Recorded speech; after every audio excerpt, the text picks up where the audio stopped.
just need a second here. That's 700, okay.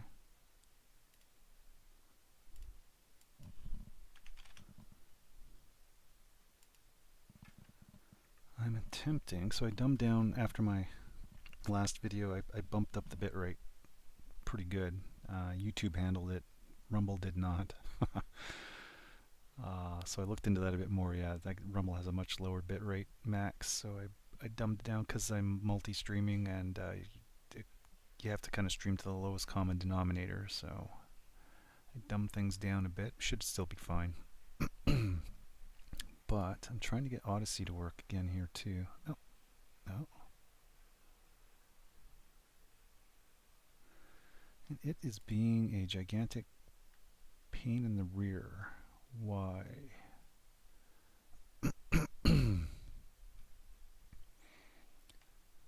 So bear with me for a second. Okay, stop. Let's double check the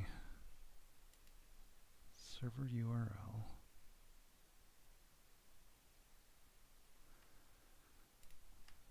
Just going to redo some stuff here. That's interesting. Oh, no, what the hell? Oh, they changed something. Oh, okay.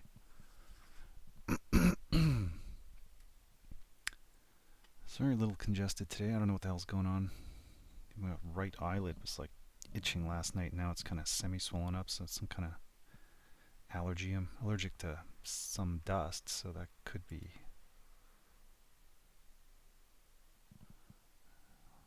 No. That could be part of the problem. But delete that, put that in. Okay. And start.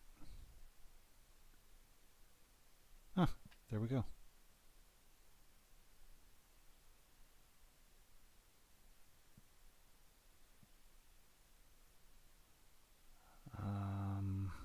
Alright, we'll just leave that. So they changed a few things on me. I didn't realize the stream URL had changed. Yeah, whatever. Okay, so we're in. Shrink that. Let's go here. I feel like I'm going to be like clearing my throat nonstop. This is not good. Okay, pop out the chat in that. So that takes care of Rumble. Just bringing up YouTube. Clearing my throat nonstop. This is not good.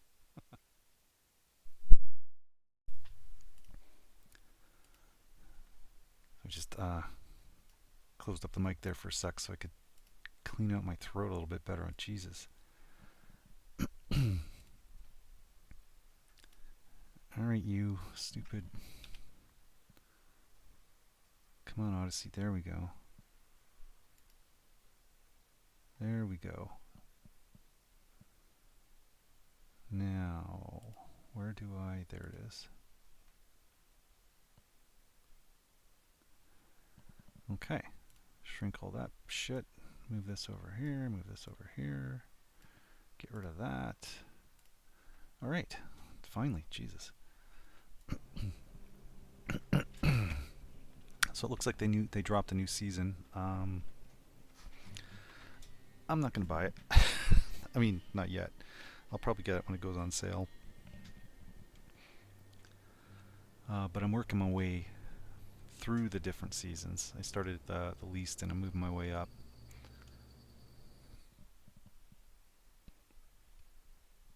They did a bunch of fixes and enhancements and changes and things to some of the vehicles and bugs and things, so that it wasn't just the new season. There's a bunch of other stuff. So we'll see how that goes. Taking a break on playing tunes this time. Getting a little tired of it. Some of the music I was playing. I mean, it's good, but you play anything enough, it's not good. So I'm giving it a rest. Let's see here. No, that should all be okay. This thing really does look like it was painted with a crayon. Okay. Sorry.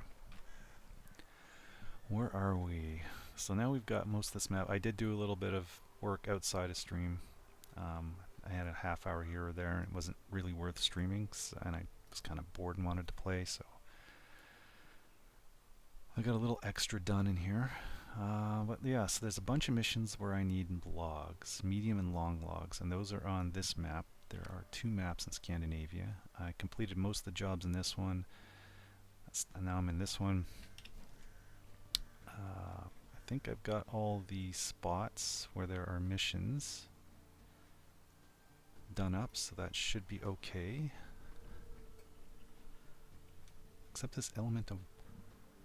Do I have the element of water? Oh, I do too. Alright. Let's see. Okay, well we can do this. What the hell? These ones are bugging me anyway. Mountain Ridge. Looks like it's in the other map. I could deliver wooden planks and medium logs. So 3 wooden planks and logs. So I don't have any logging trucks here. I'm pretty sure I have not done any of that. So yeah, I have nothing with a medium log setup. Small logs, not mediums. Although now that I think... Oh no, we'll hang on to it because there's other missions that might pop up yet that are locked. Okay, wooden planks I think is here. Yes. Good, he's got a bunch of short logs. I should be able to get the 3 wooden planks. I don't have anybody here. I do over here. I could take this guy across. Let's see, what have you got? Oh, okay, that's perfect.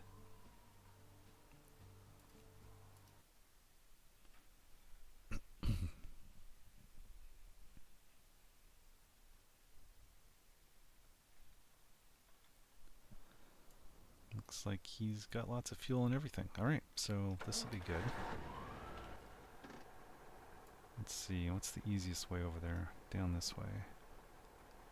That looks like a road right there. Oh, so does that. It's, if I'm yawning a bit, it was a very long night. It's, it was raining for a week, a lot. Like a lot.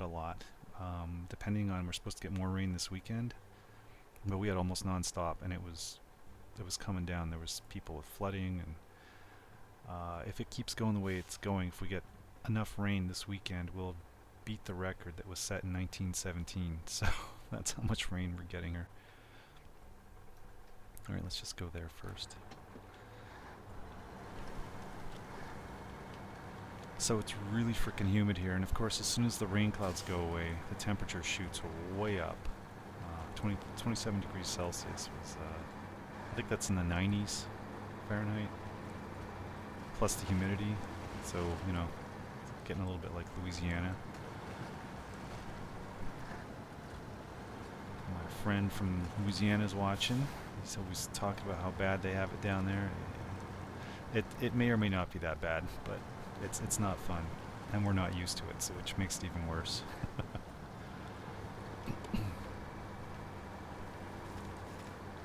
Graven. That's his name. So yeah, it was a little hot last night, and I had the windows open. We didn't turn on the air, so you know, we're cooped up all winter. You want some fresh air. And the one nice thing about this year so far is that no forest fires. The fuckers that are going around setting those, and I know they are. Some of it's, you know, accidental or just nature or whatever, but there's no way. They've been catching them, and the media just doesn't cover it. But there's people out there that catch them with blow torches and things like 5 cell phones and stuff. And yeah, it's this globalist bullshit. They're out there starting these fires on purpose. Fucking assholes. But because there's been so much rain this year, uh, no smoke, which is great because the last 2 or 3 years has been nothing but. It's irritating. But yeah, lots of rain, and the rain smells fantastic. Everything smells just fantastic. It's great. All the plants and flowers and everything. I'd much rather the rain than this smoke shit. And it was annoying too, because I mean, every little break, any opportunity that there was for any kind of a dry spell between rains, there was fires, big ones, forest fires up north. It's just, it's so irritating. But yeah, I haven't had that this year, so that is, I'm really liking that. So I need to turn this thing on. It's one of those sites where you have to turn on the generator. It has to be sitting on that spot right there.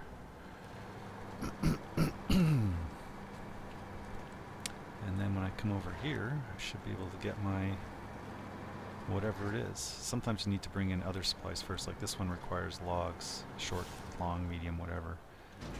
So you can make the wooden planks, but we have that, so. Okay, I have to make some more. How do we do that? Yeah, say that short logs. Oh, it requires short logs specifically. Okay. That's okay, we got tons here. I think each one makes 2 planks. Which is exactly what I need, because I need 3. Let's get back in there. I do not want to unload. There we go. Gotta be so careful sometimes. Dump something over there on that platform and you don't have a crane. It's like irritating. Okay, let's shut down the engine. Just because it's using fuel. Let's jump over to this thing. Let's turn this off. I'm pretty sure if you leave these running, they run out of fuel. Usually it seems like they just use the fuel you need to make whatever it is you need, and that's it. And you could leave them running, but I found, and I don't know if that's still the case, but it was in one of the previous maps, if you just leave the thing running and you come back here, it's empty. Fucking annoying. I have a big fuel truck here too, so that's kind of nice. Tank on the back of the truck, so I can fill it up if I need it. But yeah, so I've kind of gotten into the habit of just turning those off after I'm done. Oh man.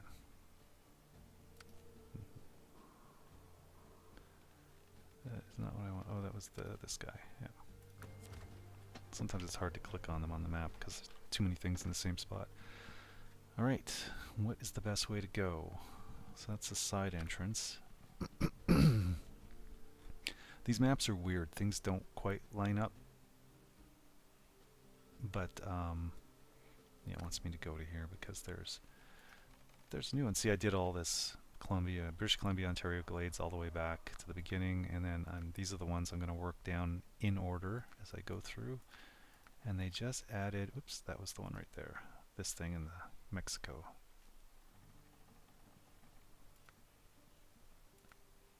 Oh. So I do have this. I thought I had to buy that. I must have bought a pass. Okay, well, whatever. Good stuff. I'm getting there. Alright, so back here. Oh yeah. So we want to go here. So yeah, if you take the side entrance there, you'll come out here. If you take, on the other map, there's an entrance or an exit down here, and that matches up with this one here. So they're kind of like top and bottom. If it's on the bottom, it'll be on the top of the other map, even if it doesn't look like it lines up properly, right? Because if I'm coming through here from the side, okay, that makes sense, but then the other one should be, somewhere else, but whatever. Where do we need to go? We need to go up here, so I want the one that goes south, which is over here. That'll match up with that one on the top of the other map. See what I mean? It doesn't quite make sense, other than sides go to sides and top and bottom go to top and bottom. But yeah, let's get out here. This will be fine. This looks like an easy paved route. Turn on the beacons. Got a load, big load. Well, oh, this is only a 3 long trailer too. That worked out perfect. Usually I grab the 6s, not the 3s. But there's been a number of missions on this map that required loads of 3, and that's not normal. They don't usually do that, but it's allowed me to use this trailer where usually I don't. It does have a few less repair supplies in the trailer and about half the fuel. It's probably half of both, which makes sense because the other trailer's a 6 and this is a 3. So. And something's better than nothing.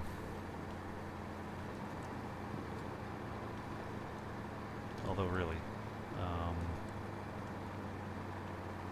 you know, that little fuel tank there and the repair supplies is the same size on both trailers, so yeah, you know, technically. Oh, that was close. This thing's... who left this here? What kind of a dumbass would do that? Oh, man. This is a short log trailer. Can I even get by this thing?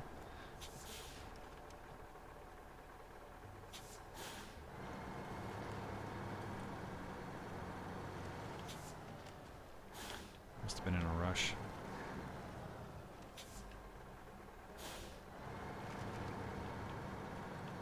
Oh, I remember. Yeah, I was towing him into the area from somewhere else. What am I doing? Now, backing these trailers up is not fun. Those ones you can handle, that's not too bad. These things are a pain in the ass. You're just looking at it jackknifing all over the fucking place. So I'm just gonna turn it around here, if I can.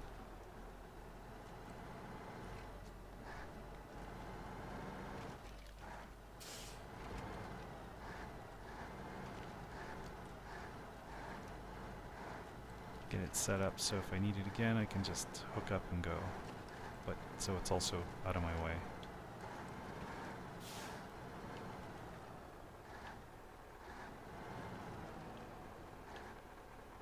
That'll do.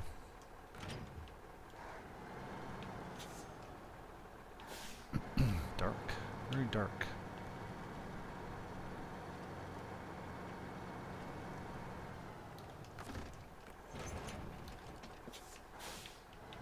Going.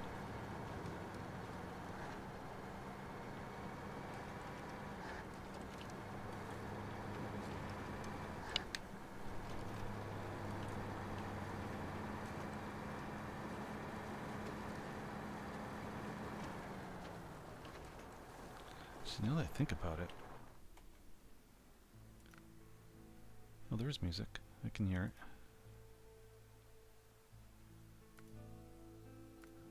I'll just crank it up a little bit.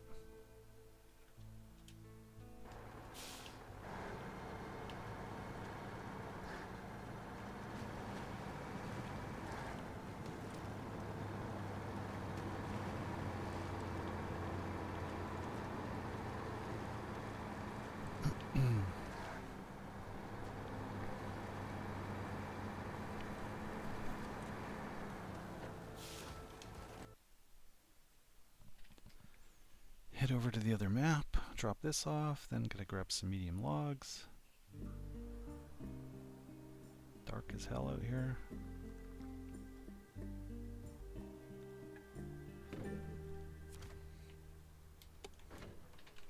Okay, where are we going? Straight down. I always kind of like to put it just after intersections. The little marker. It makes it a little easier to, you know, like, do I go up there? I mean, obviously not there, but you get the point. I'm driving along a long road and it's like, okay, the marker's way up there somewhere. Do I stay on this road or do I get off of this road here? Or So I always put these little markers right at these intersections so I know this is where I need to turn.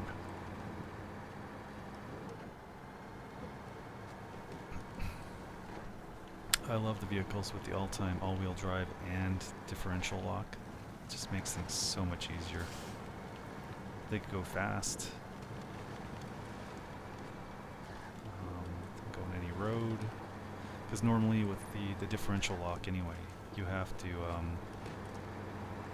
be in low gear, so you can't go as fast. And if you travel along too long in an area where your tires aren't spinning, like in mud or something, the differential starts to overheat and you can take damage. So you have to turn it off, so you have to keep an eye on that. Sometimes it goes really quick, it's just like whoop, up to the red. It gives you a little indicator, but yeah, it can be bad. Shit, I am not paying attention to what I'm supposed to be doing because I'm a fucking moron. That's a log pickup, not a drop off. Morano. Where the hell am I supposed to go? Don't tell me it was in the other map. Oh man, I am such an idiot. Did I get less sleep than I thought I got? Wait a minute. Oh, way up here. Alright, well, we're down here, so it doesn't really matter. It's not a big drive for us. Except for this part. Okay, so we'll head back. I wonder if, can I put markers on the opposite map? Nope.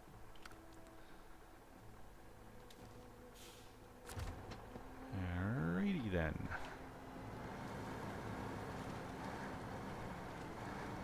I wonder if anybody noticed that who was watching this.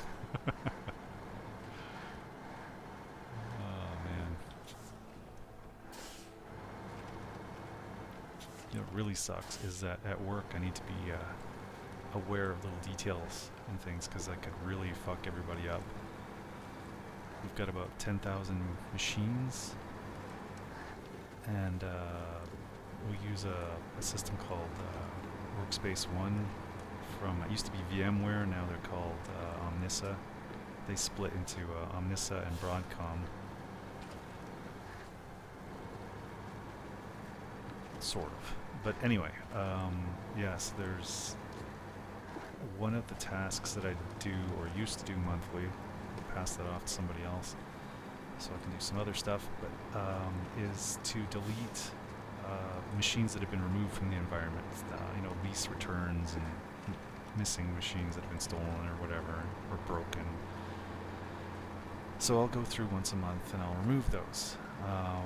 One of their updates screwed things, so I was deleting about 30 machines, and you have to add them via, you know, I just put in like a text file or whatever it was, and it takes you to another screen where you kind of like say, okay, yeah, this is the 30 machines, I approve, delete them, and usually I just kind of zip through that, right? I'm used to it, just click, click, click. And I was just about to click the button and I noticed it said 14K.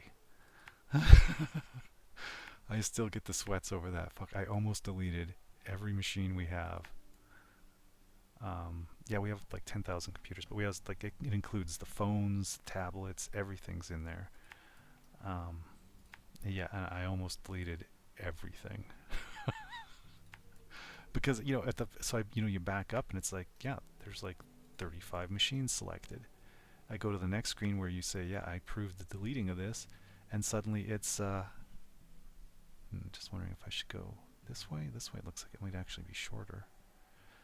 Suddenly there's 14K machines, 14,000 machines. I'm like, oh, fuck. So right away I had to, warn everybody. It's like, yeah, if you're doing anything like this, or like, because I don't know what else it might have affected. You know, maybe when you're pushing out software to machines or something, instead of going to the 12 you want it to do, it's doing it to everybody. Or so I had to get on that quick and was like, dudes, there's something weird going on. Do not, double check everything because if you're used to just clicking, and yeah, that could be super bad. But yeah, so I've got to be aware of stuff. So when I make mistakes in games like this, it kind of gets on me a little bit because I'm thinking, okay. Of course, I'm not really head in the game here, but sometimes at work I'm not either. I'm tired or whatever. And, I got like 10 things on the go and you're switching between stuff. yeah, you forget where you were at with something else. Yeah, so you just got to be kind of keep on your toes so you don't make a mistake. I know it's happened a few times where people have done stuff by accident. And gotta remember, stupid trailers will push you a bit when you turn too quick, going too fast. What was that one? Oh, I think there was a guy who was pushing out AutoCAD, which is like a 40 gig install or something. It's huge. And for whatever reason, it went to everybody. I knew it.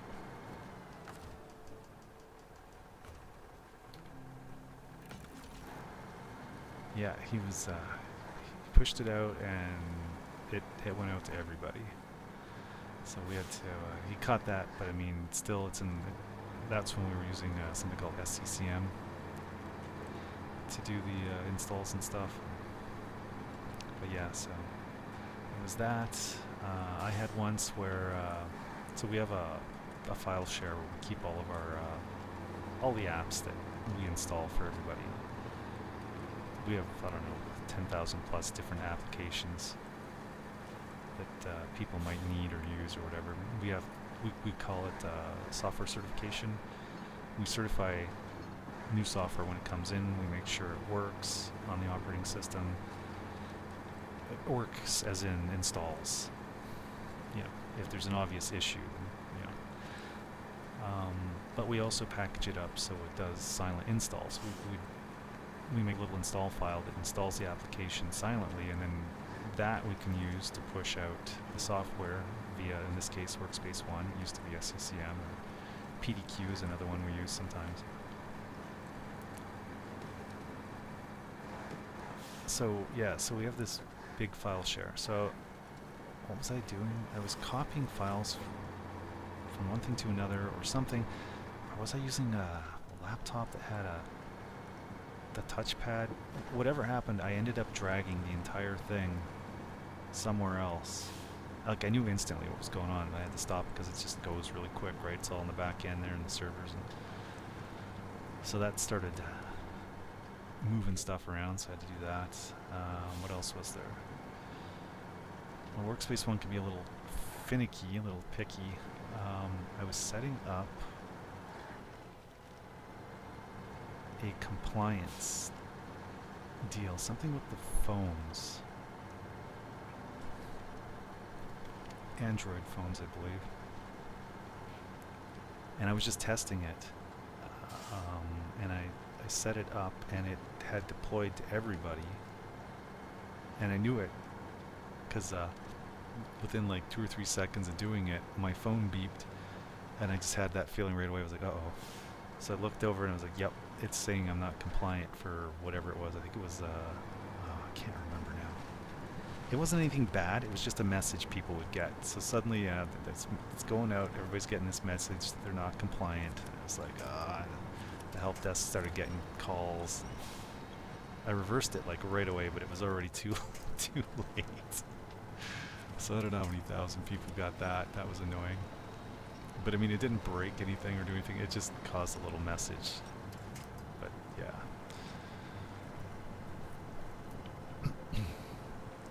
Dum. But yeah, it wasn't very intuitive, I guess, as to how it was set up. But they're always making changes. That was a few years back now, I think. Just a couple, maybe 2 or 3 years back that happened. Oh man. This truck's usually pretty good in this stuff, but this must be an extra special mud hole. I guess I could slow it down a bit too. Yeah, I think going a little bit better now. If you're spinning a lot, it'll you lose grip.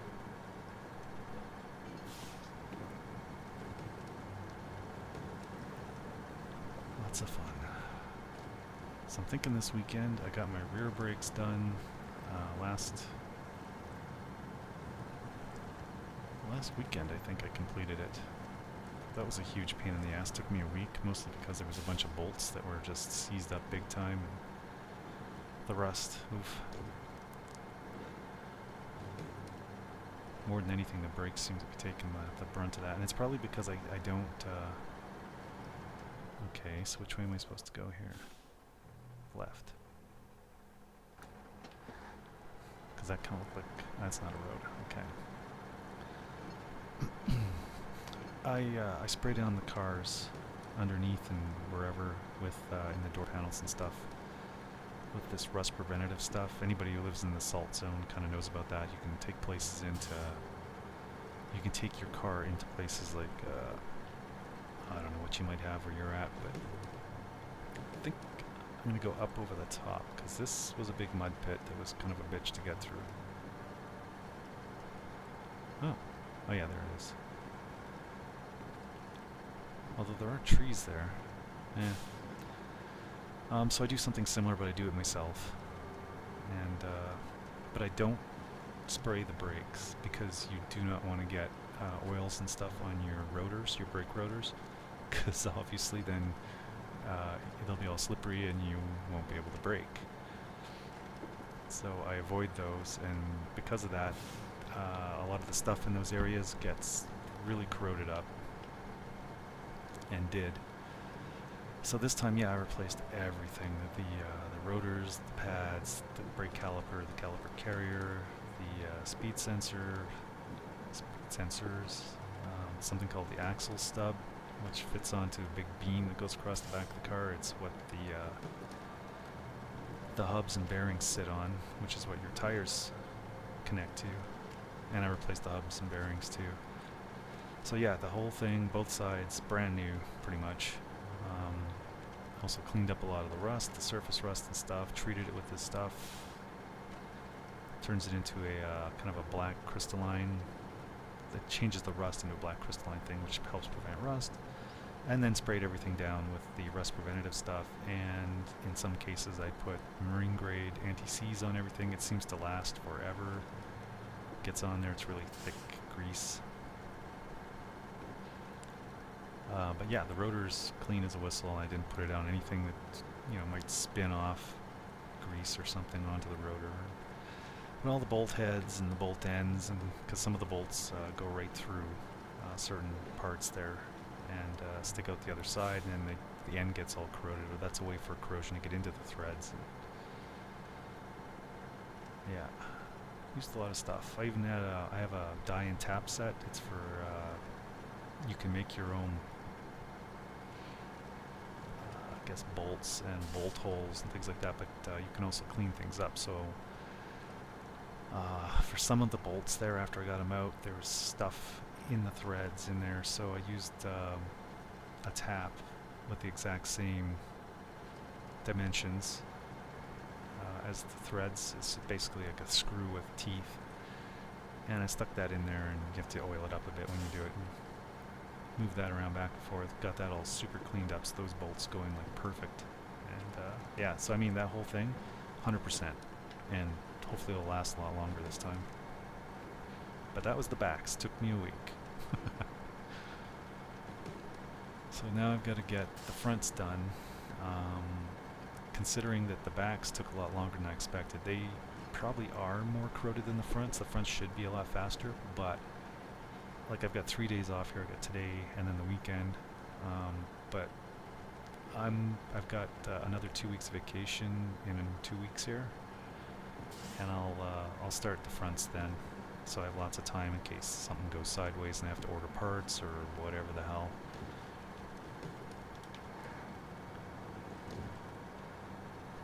But I do have to paint my new front brakes. They come bare metal, and I painted up the last ones with a ceramic red brake caliper paint from Duplicolor, I believe it's called. This time I'm going with something that's apparently better than that. It's enamel 2-stage epoxy deal from G2. And we'll see how that goes. Also red, so I gotta paint them up. And at the same time, I might touch up my wife's. She's got red calipers as well. on her on the GTI, and there's a few chips. Let's go over the top here.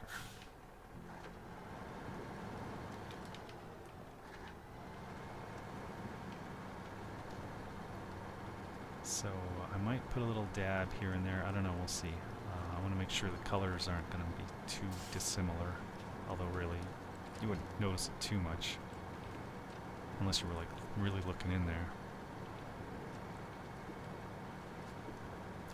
I also buy, when I do these things, I buy these Zimmermann rotors. They're coated in some kind of zinc anti-corrosion paint. It lasts forever. And my old rotors, besides the fact that the brake pads got stuck on there because of corrosion, they wouldn't allow them to slide around properly. And they kind of cooked the rotors, and my rear passenger one was even a little bit warped because of the heat. Ugh. The other one was scarred as well on the rear, had a big groove in it. And but yeah, other than that, the rotors looked really good. They rusted around the outside rim, but the inner hub type area there was really good shape. Okay, so here's your wood, you pieces of shit. Make me come all the way out here. Medium logs. Okay, so now I gotta get this thing out of the way. Yeah, I guess we'll just pull it up. See if we can find a parking spot up here. What's this? Oh, he's running out of fuel. It's funny. I made it right to the end here, and then, yeah, 120. Whoopee. Not a lot of fuel. Actually, maybe I'll take him down to the fuel station, which is way the fuck down here.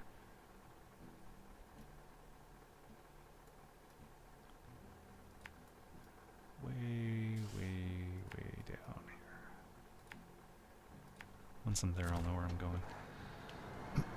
Because I might want to use him again. Actually, I probably will want to use him again. Because I think there was a couple of jobs that required medium or long logs and like a couple of planks or something. So let's see if we can get a little speed going here. It's always tempting to go down these hills. Sometimes the shortcuts aren't that short. You think it's going to be a shortcut, and then you end up spending time dealing with a truck that flipped over or something, so.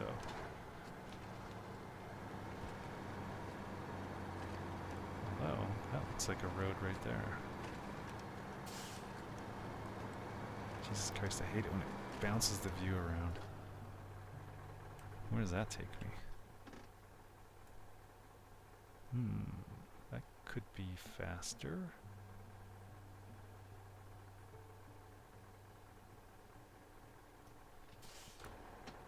Although making this turn might be a bit of a pain in the ass, but it shows a little trail there, but I don't know. There's a lot of... it's going to be a headache. I probably just spent more time looking at it than it would have taken me just to get out of here.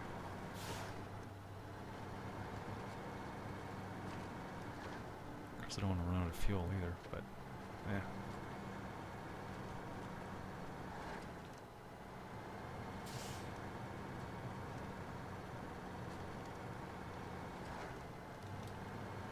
Alright, let's just pop her in the low here.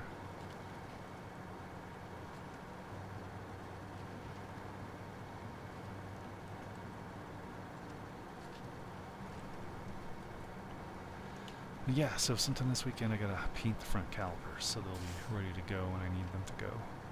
I also kept a lot of the parts from the old brakes in the back. I've got the calipers and carriers, the stub axles are still good. So I just need to clean those up and treat them or paint them or whatever I'm doing, and they'll be good to go for the next time. Oh, and I'll need to get a repair kit for the calipers too. Got to replace all the piston part there that pushes the pads together, the brake pads. I got to replace all that stuff inside the caliper. It didn't look too difficult. I saw a video on it, but I've got to buy a repair kit for that. But it's a lot cheaper than buying new stuff, and I should probably do that soon and get that, because the way things are going, I may not be able to get the parts, like the repair parts and stuff.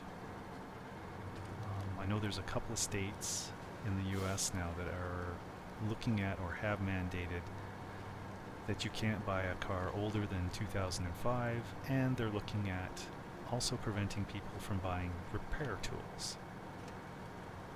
Like these fuckers need to seriously go screw themselves. Just fuck the hell off.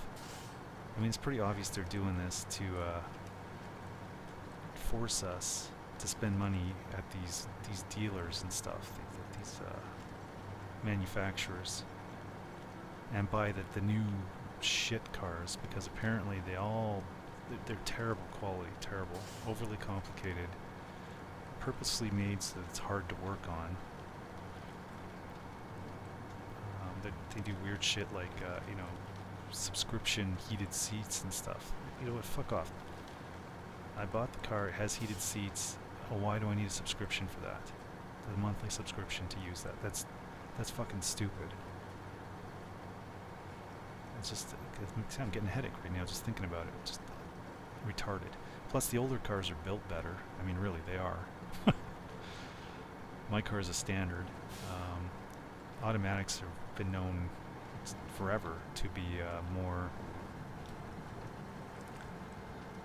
prone to breaking, and they're a lot harder to fix and work on since forever than a manual. Plus, the manuals are just more fun. I forgot this was a way around here. Shit. But yeah, they last forever. Other than the clutch needs to be replaced once in a while, which is one of the things. I bought a new Stage 3 South Bend Endurance clutch for my car. I gotta get it in there. I've got a Stage 2 in there, but it's 14 years old and it's had some interesting use. So it might be slipping a little bit. There might be something going on, and there's a few brake components, or not brake, clutch components, I think, that need to be replaced. The fork and whatnot, never been done. I think the master cylinder is still good, but yeah. So easier to work on, cheaper to maintain, cheaper parts, last longer. Older cars are where it's at, and I guess that's why. That's one of the reasons why.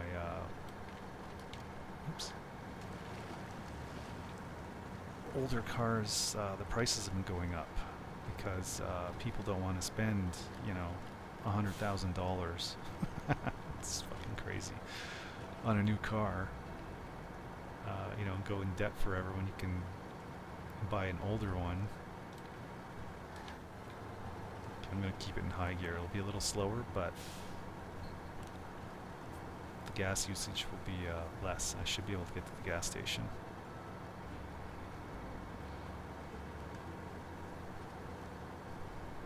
But yeah, keep those old cars going as long as you can, because way better. Way better. My sister-in-law bought a new Toyota 2022 Highlander, I think it was, and transmission's fucked in it. Like, she just bought this thing. It's not, I mean, 2022. It's not that old. Transmission is fucked, and apparently it's a known issue. I could grab some fuel from that guy, but yeah. It's a known issue with that specific transmission. The best they can do is replace it for, get this, $14,000. I'm assuming that's including the cost of the labor and whatnot. But she just bought this thing. It's got to spend another 14 grand on it. That's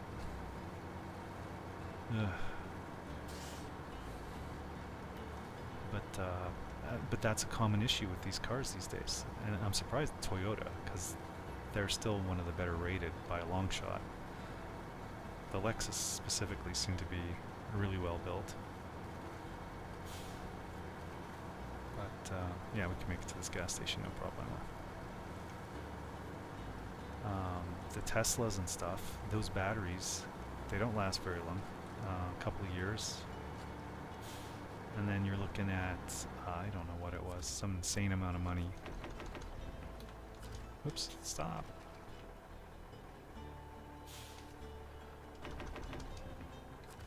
Okay. We'll leave him here for now.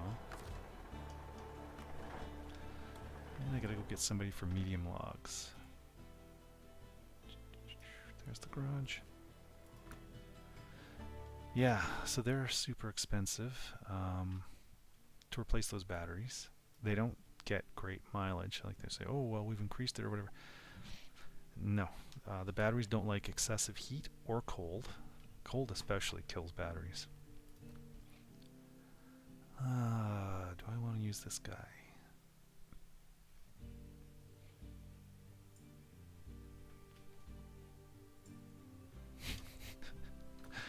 Why not? Wait. Can he take medium? I don't think he can take medium logs. He's too small. No.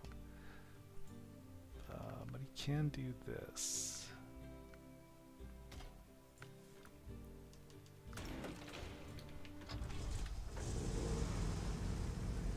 That adds a little bit of weight. I might want to take that off. Let's see here.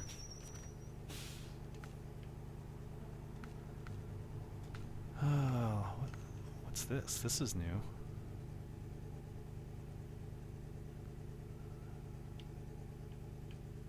I don't remember seeing this thing before, so they've added that trailer with this update. That's interesting. What else? Oh, this... No, I think I've seen that before. Okay, so that's a medium log right there. It doesn't say it, but I know it is. This thing as well, medium logs. You can take two loads. I don't need 2 loads, but there are... No, we're just going to do 1. Just want to see if there's any new trailers in here. Other ones. That's a small. Okay, I think this is a long log dual trailer. This one I don't remember seeing. That's a medium. I don't know if this one is better or worse than the other trailer there that's for medium logs. Okay.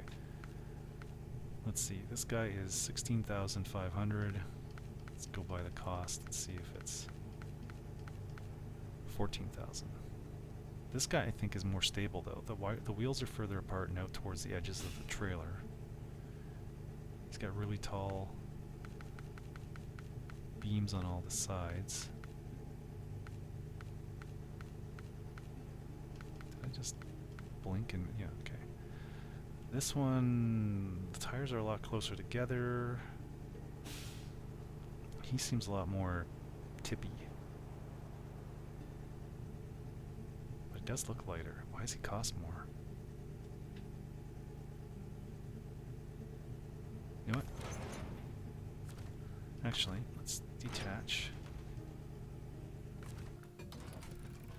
Just because everything adds weight, and I don't want that on there. And we're right here, so why not? This thing's kind of a neat little truck. I learned how to drive on something somewhat similar a million years ago. It was a blue 49 Chev. Not, I mean, it's similar in shape to this.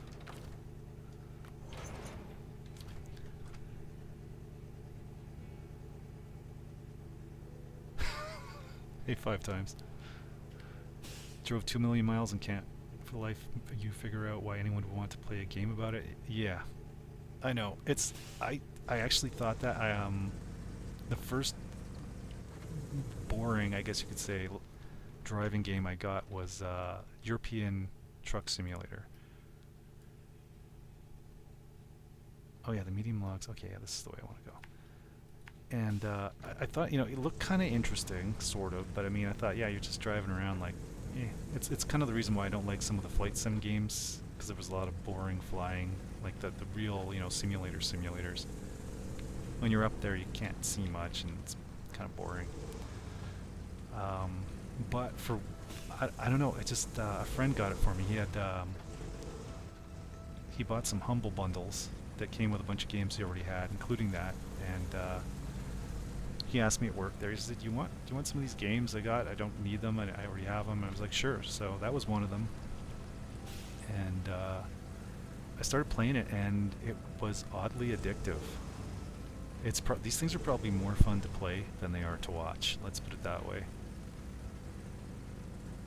But there are little things to it, right? I mean, there's all the upgrades. You gotta find all the different trucks and things, and ugh, get stuck. This game's a little more interesting than the European or American Truck Simulator games,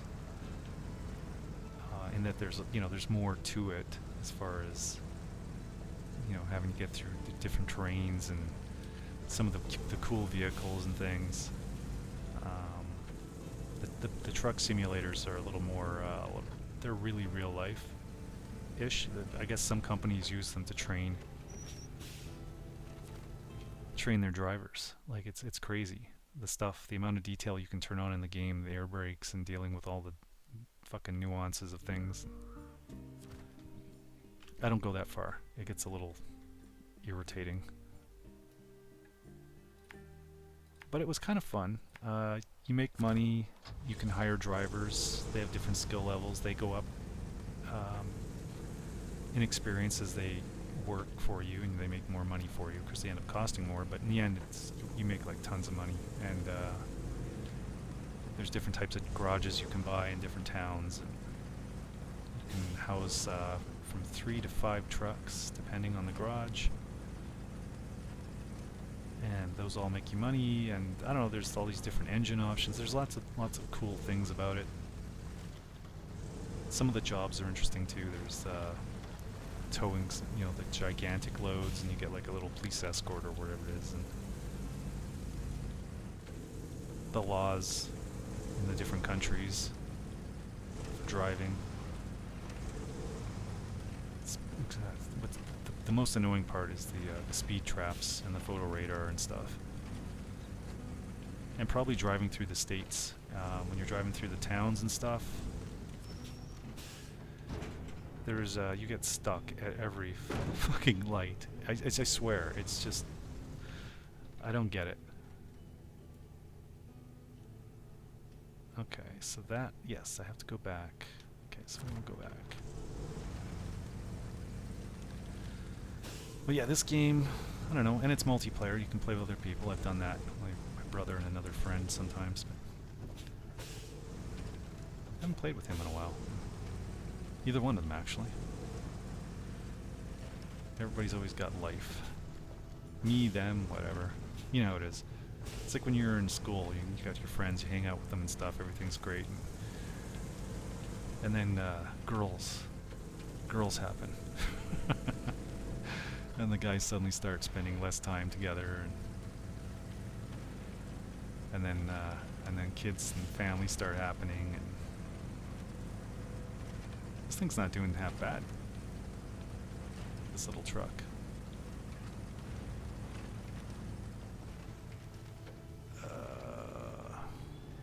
Which way am I going here? Left.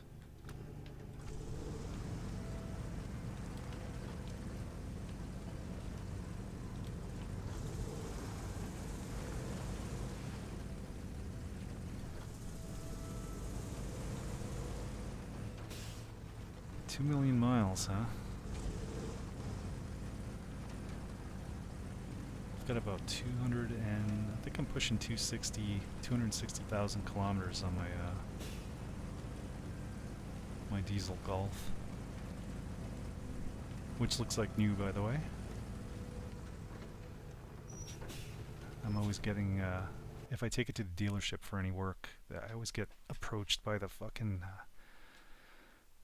the salesman, and they want to buy it, and I get the impression they want to buy it, not for the dealership but for themselves,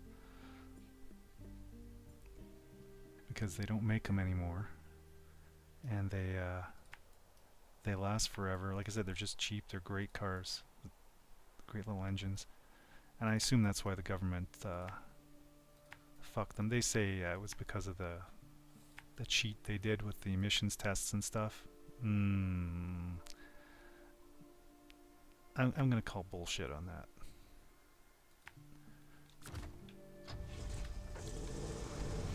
I think it's because, just like with the parts and stuff, they don't want people buying older cars or using older cars or repairing older cars. I'm going to go around that. It's the same thing. They don't want people using these diesels because they last forever and they're cheap and efficient. And I mean, I get like 60 miles per gallon on the highway and about 44 in the city. And I drive it like I stole it, so which is why my clutch needs to be replaced. But it's also 14 years old, and yeah, it still works. It's still fine, the clutch, but there's something a little hanky going on in there. So I bought myself a new clutch, so I have it already. I have all the parts and everything. I'm just not sure if I want to do that job myself. It's kind of a two-man job, although I've seen guys online do it themselves, but I'm going to need a fair amount of time, I think, for that. Because, I mean, when you're on your back under the car, and it's not the most comfortable position to be in when you're just stretching around, reaching for stuff over your head and stuff. I've pulled muscles in my shoulders. Actually, let's just, come on, you. Since we're at the garage here, let's refill. There we go, gas tank filled up.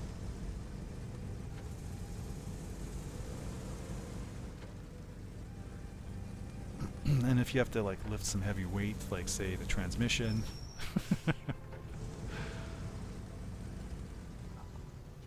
actually for my brake job, okay, so I have something called a quick jack. You can look that up.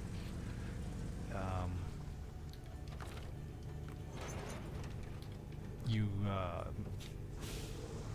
put them alongside either side of the car, and they push up on the pinch welds and raise the car up, but they also restrict access from the sides of the car. You can only go in through the front and the back, so that's kind of a pain, and it could be a little higher. There's an adapter you can get. Of course, they're always fucking sold out of them,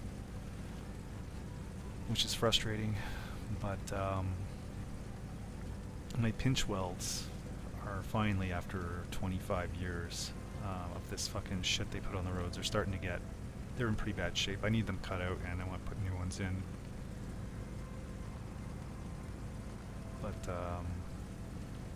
yeah, so I haven't been using it for a year or two, the quick jack, because I don't trust the pinch welds are up to it anymore, and I don't want, if one of those breaks, while you've got it up, that's a lot of weight coming down on some part of the car there. It'll do some damage, and I don't want to deal with that. So like I said, I want to keep that car going forever.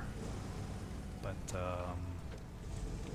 so what I've been doing, I have a 2.5 ton jack that I bought ages ago. It's kind of one of the low profile things, but it's smaller, and I've been using that. I have I guess you call them, they're mount points. There's 4 of them on the car underneath. I put these little rubber stoppers into them, and it's an actual part. These rubber things, you stick them in there. These are the lift points that, like when you take it to a garage and they put it up on the big lifts, that's where they put their little lifting pad things, is on these points. So it's good to have the rubber bits in there. It helps to protect things, whatever. But anyway, I use one of those points, and I'll raise up part of the car, the right rear or the right front, just a part of the car. I'll raise it up and work on it, put it up on jacks or whatever. But it's still a little bit of a pain in the ass, because you can't get as much. You're only getting under like part of the car. So during my brake job, I bought one of these gigantic low-profile 3-ton jacks, and I can slide that thing right underneath the car. It's a really low car too. I didn't do that on purpose. It's not lowered. It's just that's the way they are. They're low to the ground. And this thing can get right under there, so I can put it under like the rear beam, and I can lift the car up like really high too, compared to my old jack, and even higher than the quick jack by far. So I'm kind of liking it. I kind of wish I'd just gone with that instead of the quick jack back in the day, because that thing wasn't cheap. But cheaper than a full lift, but I don't have room for that in my garage anyway, so I would love a 2-post or even a 4-post lift, but I have nowhere to put it. The ceiling's high in one area, but when the garage door is open, it would be in the way. Like there's no way to do it in my garage, and you have to bolt them into the floor, which is kind of a pain in the ass. Come on, you can do it.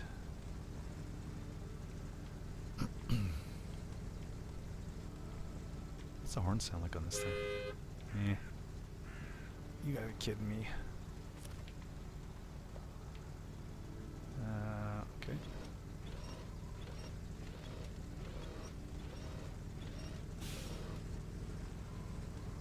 I mean, we're moving. We were moving.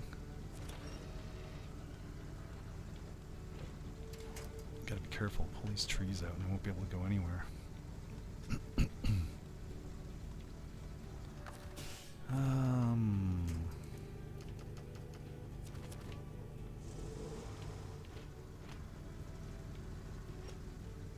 That sucker's not moving anywhere.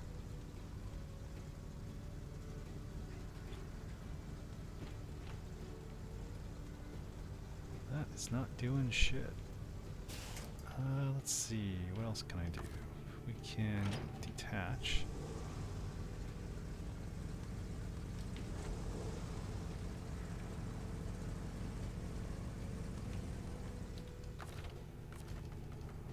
The winch often has more power for some reason. Let's see here. Come on. Oh, except he's got those damn posts at the front that are just digging in. Oh, no, we're getting through.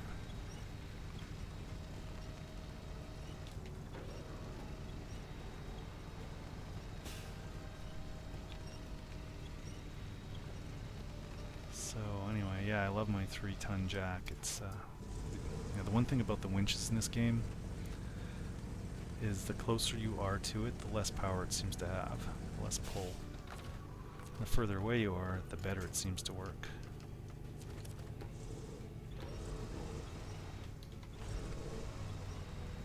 Come on, you. Another good trick is if there's a tree close by or something and you can get yourself wedged in behind it, makes a huge difference because it doesn't pull you back. You just winch whatever it is the hell out of there. Okay, I think we're good.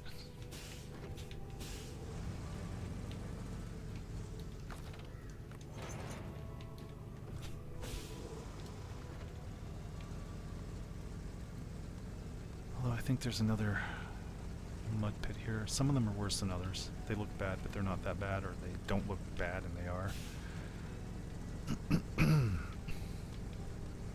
We'll see. This guy's usually got a lot of horsepower and some decent pulling power because he's got the mud tires and whatnot. Oh yeah, we can go over this instead. We'll go over the rocks.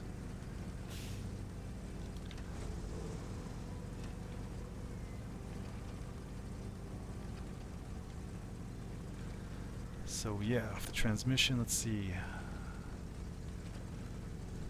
I can get it up nice and high.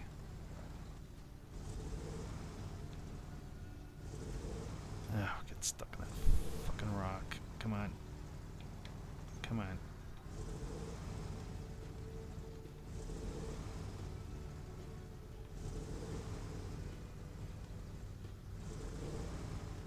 Problem is, I don't have a lot of grip on these fucking rocks either.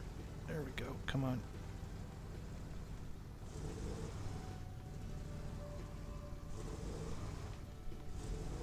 Oh, there's another fucking rock in the way.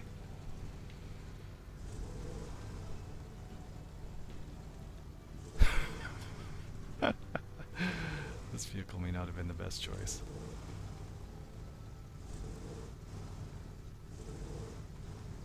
Yeah, come on, let's go. Alright, fuck this shit.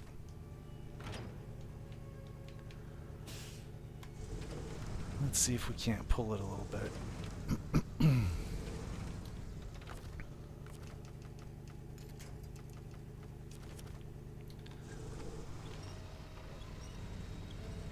Come on. Come on, you know you can do it. There we go.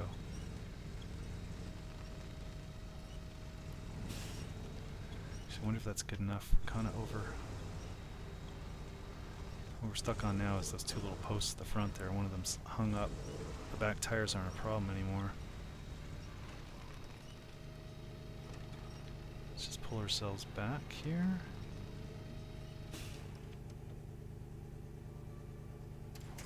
Yeah, okay.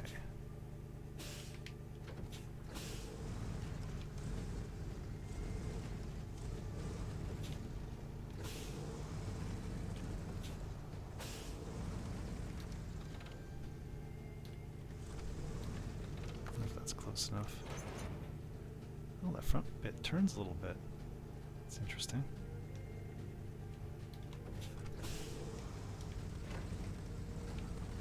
There we go.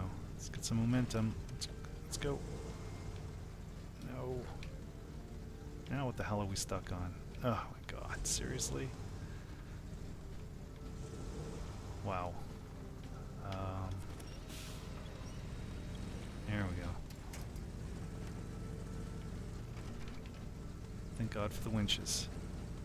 And things to winch onto.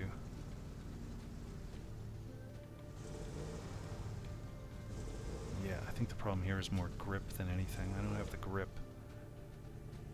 Can I reach anything up there? Those trees won't make it. That one actually doesn't look too bad. Better to... no, let's try it.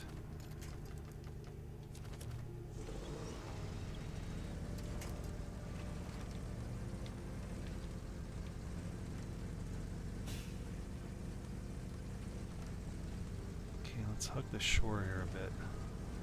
Closer to the trees. Might be more grip.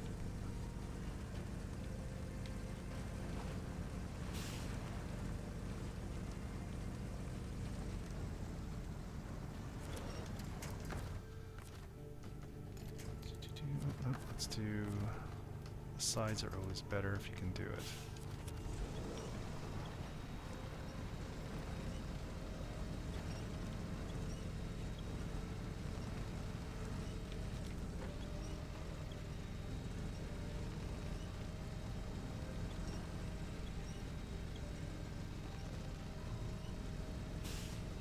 But yeah, playing these games is, I don't know, I guess it depends.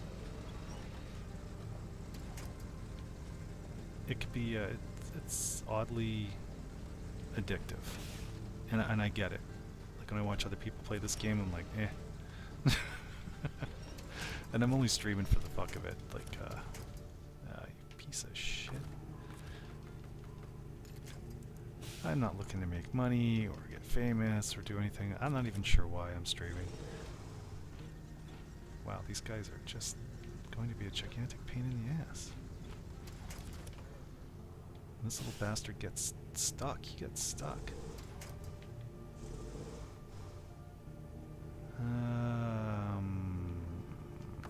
Pretty sure I can't reach any of that stuff.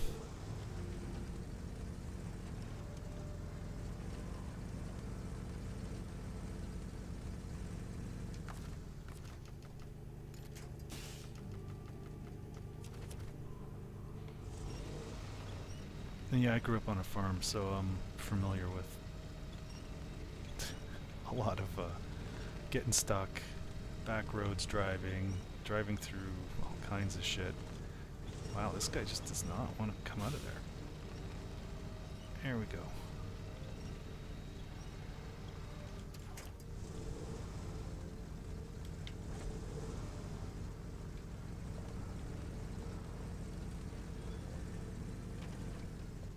I gotta say, driving with a standard is definitely something everybody should learn. Oh, I guess it doesn't matter anymore, because, I mean, who makes them? Other than maybe the odd sports car.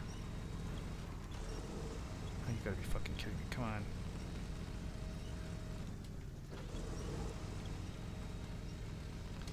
Alright.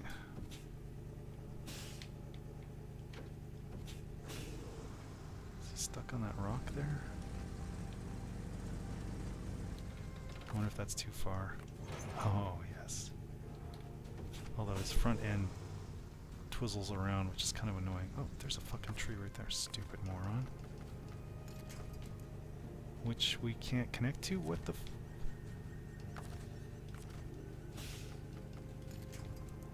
no, I can connect these. Why can't I connect to those? Usually the fallen trees you can... Okay, do we have anything up here? Nothing that is substantial. Nope. Even those guys aren't. However, that guy looks like he might be.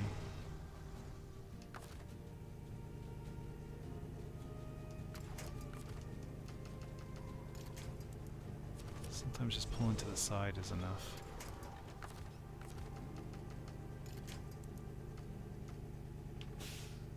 Yeah. That one might be. Nope. Fuck you, you stupid piece of shit. Oh, great. Seriously.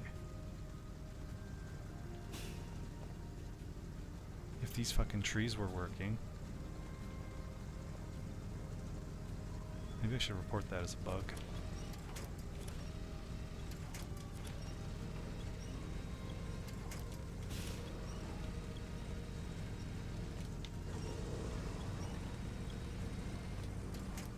Alright, we're not too far away. We might be. Nope.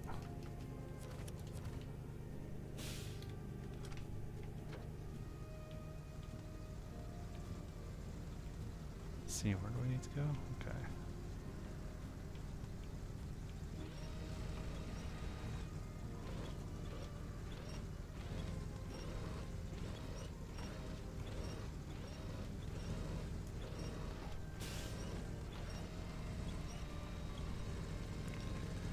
Alright, I think at this point we're gonna stop wasting time. Let's see. I always go down to the end of the list, get vehicles I haven't used in a while. That guy won't be able to. These guys, nope.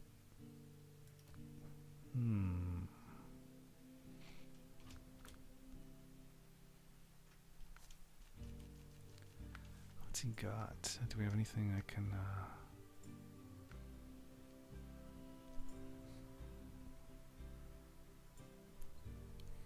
I'm just wondering, I mean, he only needs the tow, but if he's going to be out there, I might need him for something else at some point, so it might be good to have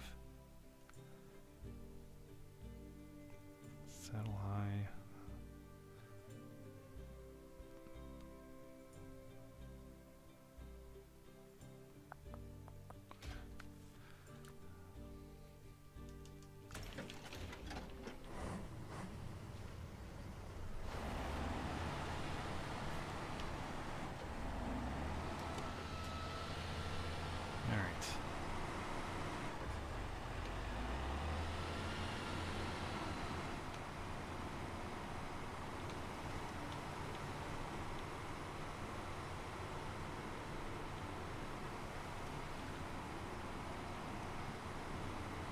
I guess that's the other draw about the game. You get to see a lot of these weird trucks. You get to play with them.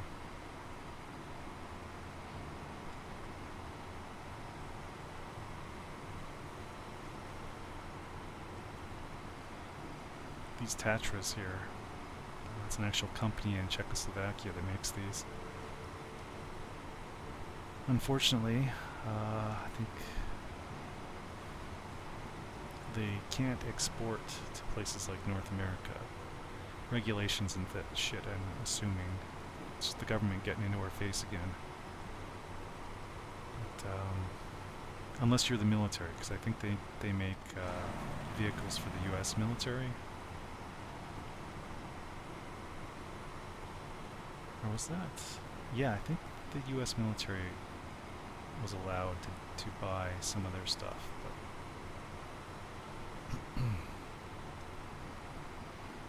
I don't know. I just wish the government would just fuck off. They're supposed to be serving us, not the other way around. And it seems like every country on the planet's been co-opted by these assholes to just want to control everybody and steal from us. So it's kind of annoying.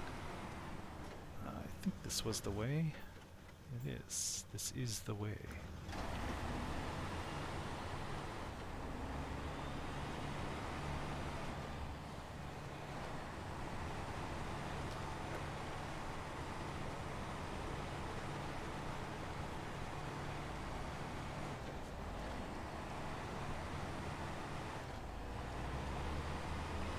You know, if I want to buy a crappy piece of shit Lada from Russia,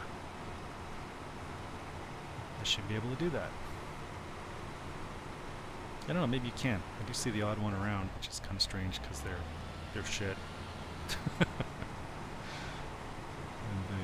I don't think they're built very well and all that, so it's amazing when you see one. There's a guy just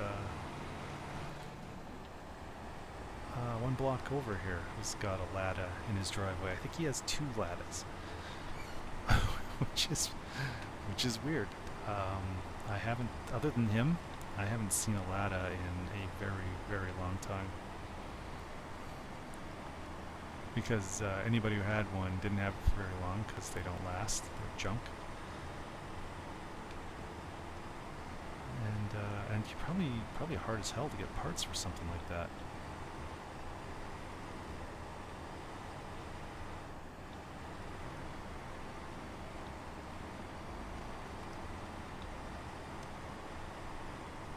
Let's see if this guy can do any better with this.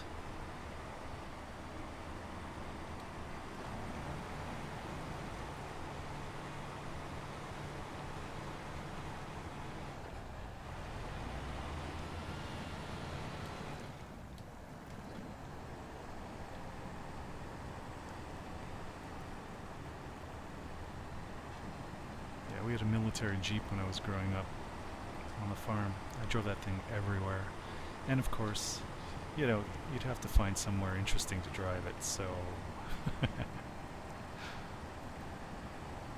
got stuck in a nature reserve once. I was going, I thought, oh, I'll just take a shortcut to this swamp, and sunk in up to the axles and dug myself in, and that was that. There was no getting out. That thing didn't have a winch or anything, so that was kind of annoying. Almost got stuck in a valley. There was a little lake. Wow, this is a bad spot.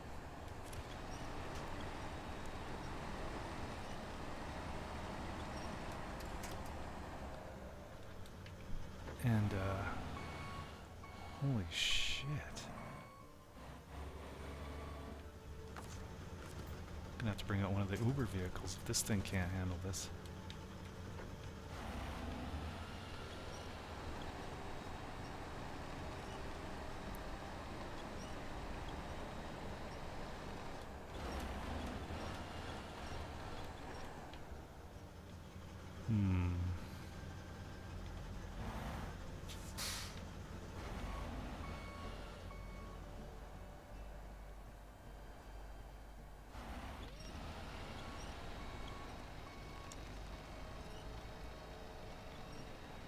This is the most trouble I've had so far in this version of this map.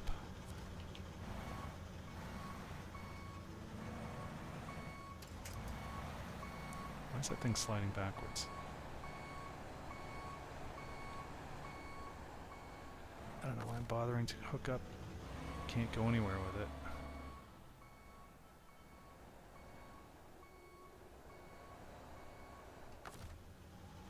If I can just get it almost there. Sometimes it'll pull it ahead of it. Can I not? Why won't it give me the option to attach the trailer? This thing has an attachment. What the fuck? Alright, we're gonna stop fucking around. Actually, bring him back.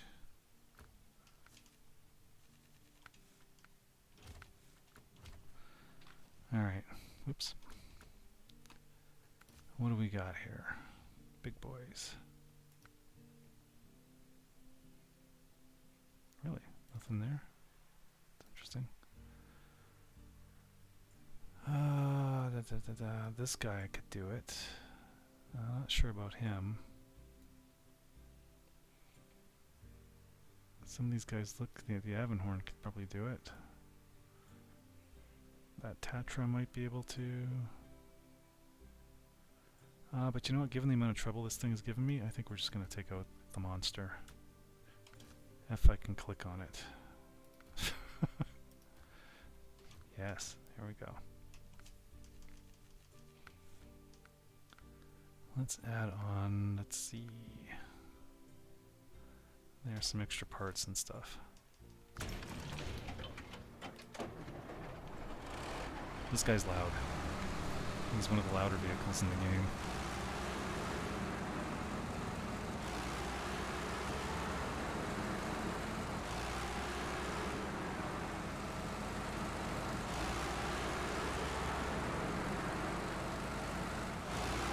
Actually, there is another thing I need to do to my car. It's got an odd sort of a stumble at idle. And it just started doing this the last month or two. Could be the injectors are dirty. I'll put newer, bigger ones in. Oh, yeah, about 2007, 2010. I did a ton of updates. Bigger turbo, bigger fuel injectors, MAF, exhaust system. The fuel sender would change that. Programming, firmware was all updated for specific for my build. Tons of stuff. I did tons of stuff. Outran a Porsche in that thing once, and a diesel. Dude was in my back seat. I was coming around. It was 80 kilometers an hour, which is like 50 miles an hour on this. It's kind of an off-ramp, on-ramp between two freeways. Big long stretch. And I looked back in my mirror, and here's this dude. I can't even see the front of his car. It looks like he's sitting in my back seat. He's so close. And it wasn't like I was going slow. I was doing better than the 80 that was posted.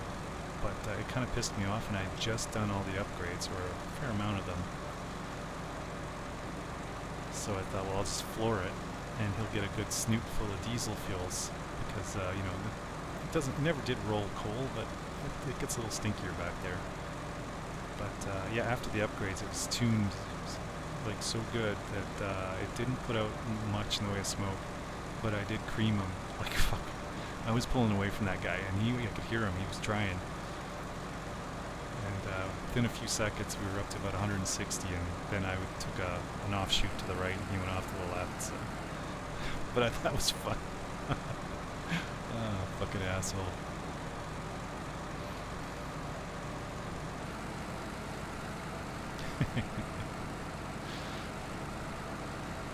I did that another time. I was at a light. There's this big hill and big stretch, newly paved road. And I just, you know, sometimes there's no one around, no big speed trap. And I like to just floor it up the hill there. So I did, and this guy in a truck, he was beside me, he was doing the same thing. And so we were having like a little impromptu race up this fucking hill to the light, and we made it to the next light, and you know, I get there, and he pulls up, and he's like laughing. He's like, you know, an older guy, he's probably like 45 or something, which at the time was probably about what my age was. But it's funny too, because his truck was diesel, so fun. It's a fun, peppy little car. Oh yeah, this thing's gonna make it through here, no problem. Get ready, you fucking pile of shit. You're gonna be getting to your destination. He's slowing down a bit because he's in 5th gear, but yeah, he's still doing good. I mean, I'm not getting stuck here like the other one was. Alright, well, you attach. Yeah, I don't know why that other guy wouldn't attach. That is so... Maybe it's a bug. Never seen that before, but maybe. Oh, even the big guy's having issues. But he's longer, so I can reach these trees.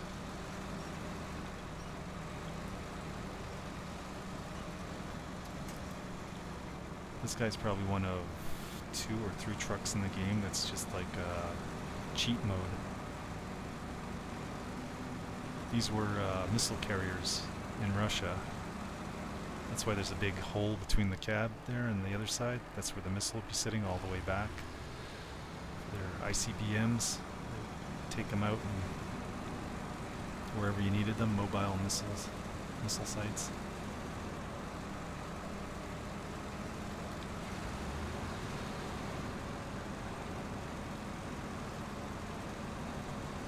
This one I think cost $5 real money.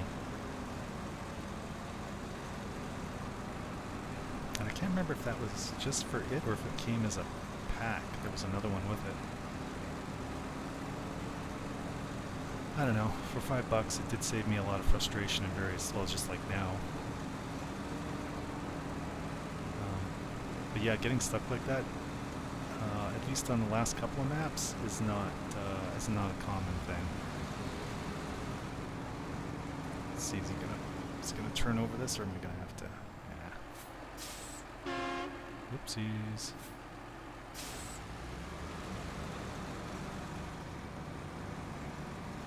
You are just gonna be a giant pain in the ass, aren't you? I don't like backing these trailers up. Although that wasn't too bad. I mean, it's all downhill. It's not like he's gonna turn on me or anything.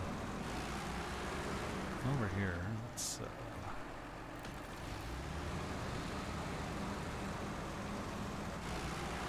Yeah, that's the other thing. He carries. Actually, his fuel is not. His reserve fuel isn't great, but his repair parts are pretty awesome.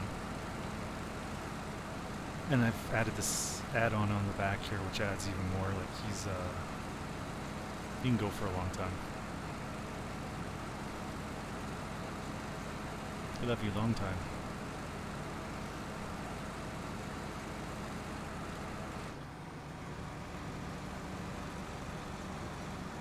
I wonder.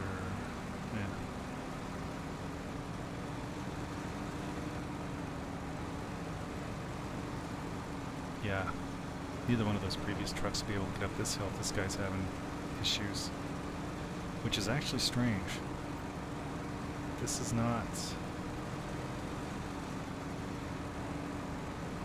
a tough load. I don't know what the... Oh, but then usually I'm going around this hill, I think. No, this is the one I usually go up. Yeah, I don't know. This is weird.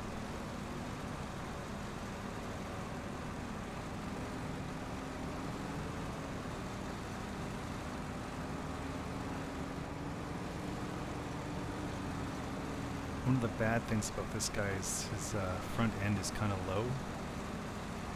Like you hit anywhere on that front side in front of those wheels, and that's engine damage. The game is just built like that. That's why I don't like putting giant bumpers on the front and stuff. They don't help. They do the opposite. It's just more space to be hitting stuff and doing damage. Sometimes even a little tap like that will damage things. It's kind of annoying.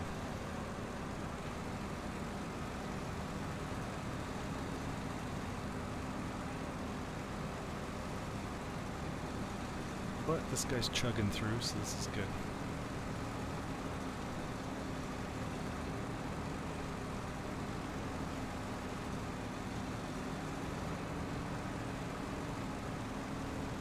If you like vehicles like this, you should check out Wrecker Rick on YouTube. Murphy's Diesel, I think. Wrecker Rick. Not sure what the name of his channel is exactly, but one of those. He's got some vehicles like this.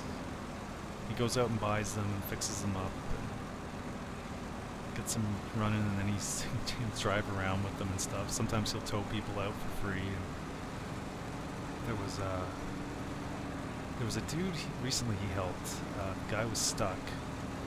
He does this sometimes anyway. It's not just this guy, but after he towed him out, he gave him some money. I think the dude was like, oh, okay, what do I owe you? Like, because am I going the right way? It feels like, yeah, that works. He's a veteran, this guy, and he was kind of hard on his luck a little bit.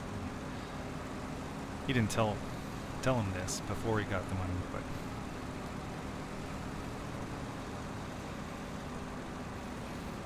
yeah, it was pretty nice. There was an old couple too, same thing. They got their big ass camper stuck somewhere, and he helped get them out, and then he gave them some cash.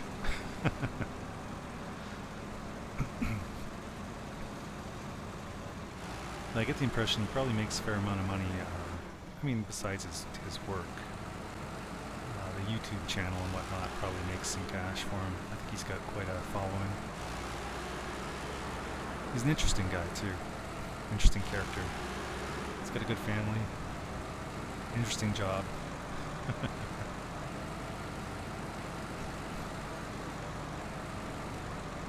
Alright, now we're... see? One of its downfalls, the big nose.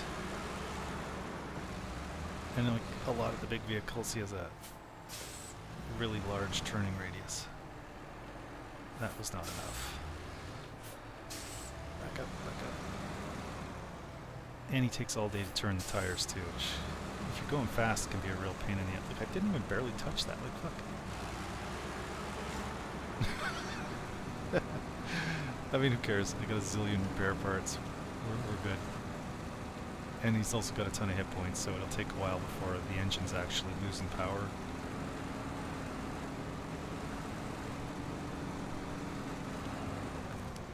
Let's do a repair anyway here.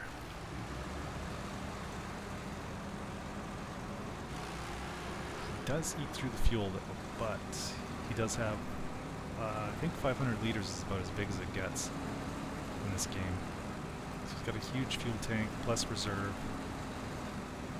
I think the add-on there might also have some added fuel. I'm not sure, or maybe it's just repair parts.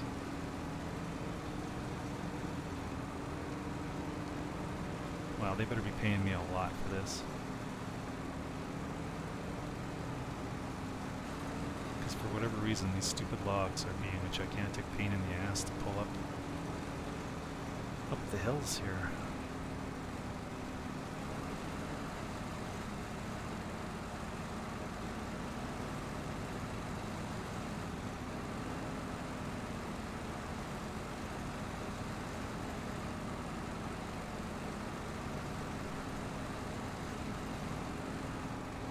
That little trailer did okay though. Wasn't too tippy or anything. Seemed a little easier to back up than the usual too. Oh shit. This fucking Skeeter was getting me. But I managed to get him without taking my finger off the trigger here.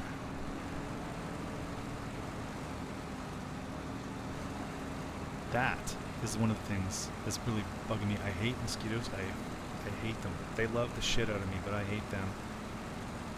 And with all the rain we've had, we've barely had any mosquitoes, and now they're just like zillions of them. Stage. Ugh.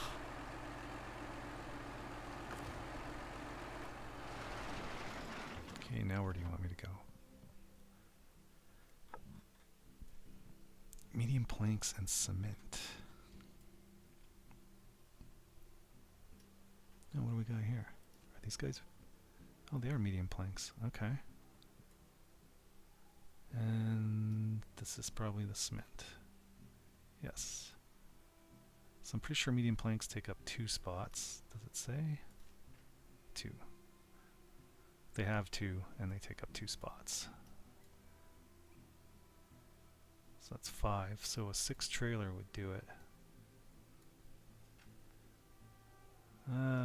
Do we have anybody in the area? What have you got? Oh, you're the one with the 3. This one's a 5, but it doesn't have any parts on it or fuel. That's a tractor with some extra fuel and repair parts on it. Yeah, this guy, generator, fuel, and just a forklift. Alright, so we don't have anything in the area. big deal.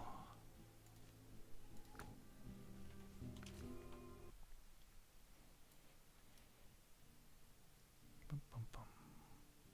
No, we're going up to that fucking weird spot. I'm not taking a normal truck this time.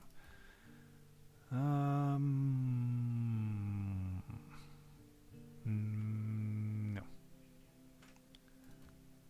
Nope. This guy is kind of hit and miss. Sometimes he does really well and sometimes he doesn't do very well. He's only rear wheel drive. There's no front wheel drive at all. His differential is always locked. These are the only tire choice he has.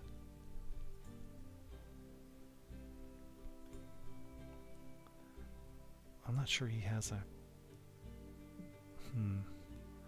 connection for the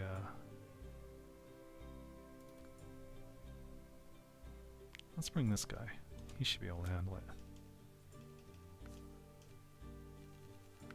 Let's see, I think I need a high saddle high.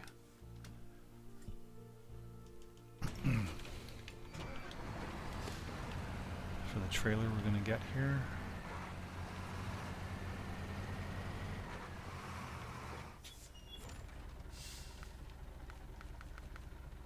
How much is this? That's 3. Okay.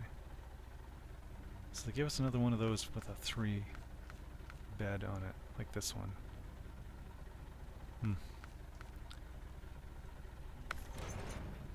This is the one we're going to take. Now, let's see what's the best way to do this.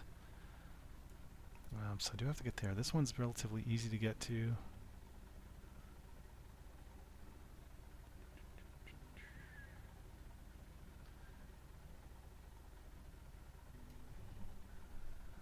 Just wondering road-wise, like to get to here, if I were around that way.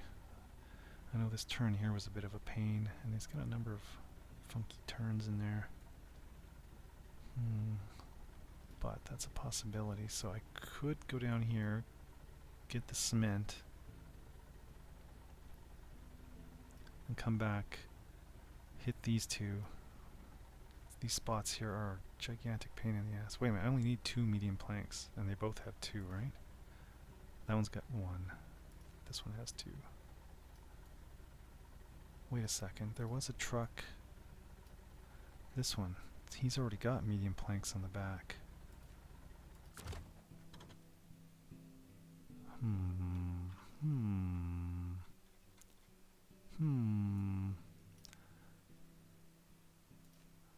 I just gotta go here and turn them off because they stay on even when you switch away.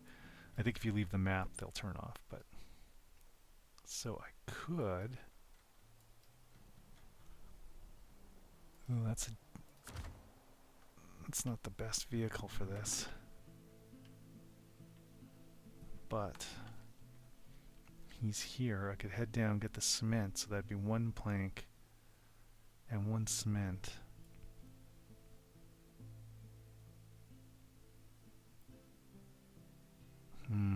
That's the exact number too. He has a 5 trailer.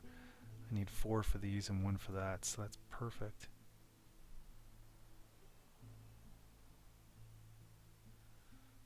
Alright. Wait, I don't want to go that way. Let's turn around here. Hopefully we can turn around. Oops. Go down here. Get into here, get that. And then we'll figure out how we're going to get back out.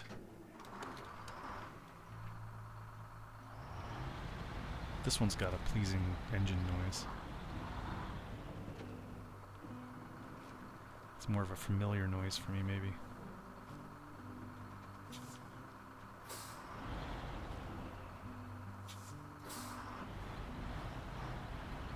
That friend of mine I mentioned who likes to play this game sometimes, he used to drive trucks.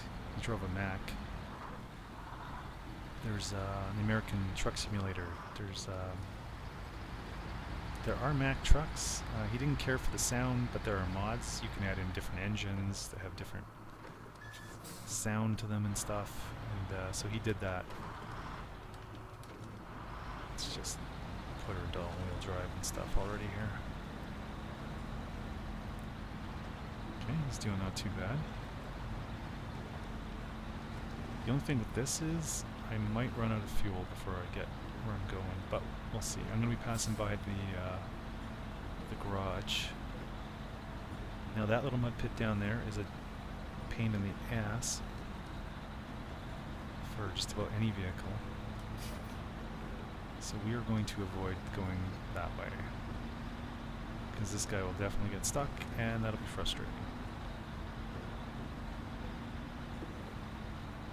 Although I suppose I could pull him out with the tractor.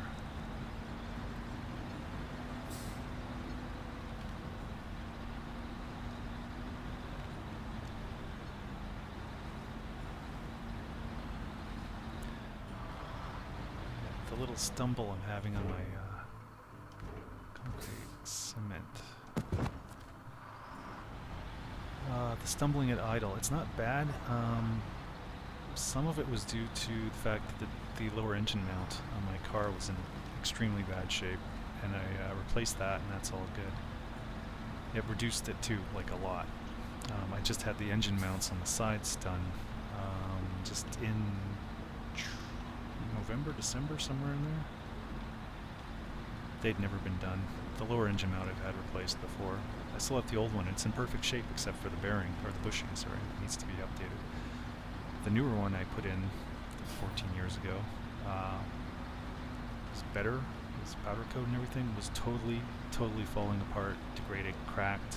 Pieces were missing. The metal was just, it was unbelievable, the amount of damage. And I've used it less than I did the original. I don't blame the dog bone or anything itself. It's whatever they're putting on the roads these days is extremely corrosive. And again, I have to wonder if they're not doing it on purpose. Because everywhere I look, the cars have rusted out. Like new cars, not even a year old. Rust everywhere. Of course, some of that's the shit steel they're using in them, but... and the shit paint and all that. Actually, that Wrecker Rick guy I was talking about, he bought... was it one of these?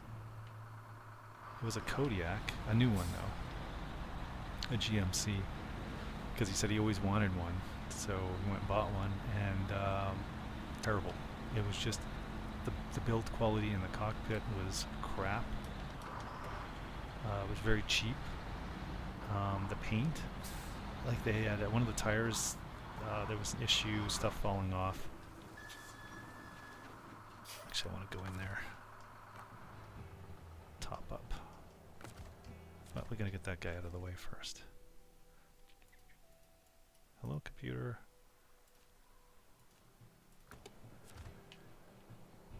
Oh, I know what we can do. It's a short trailer. I should be able to back around this corner, I think.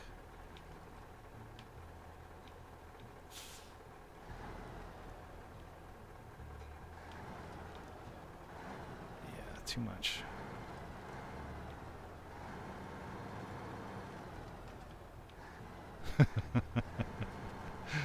Too much. Really gotta watch these barriers. They're really bad for blowing off tires, like with the slightest touches. I don't know what the deal is with them, but they're not built for safety. I guess they keep your truck from going off the road, but otherwise they frickin' destroy them. I just need it out of the way here. I don't care if it's perfect or anything.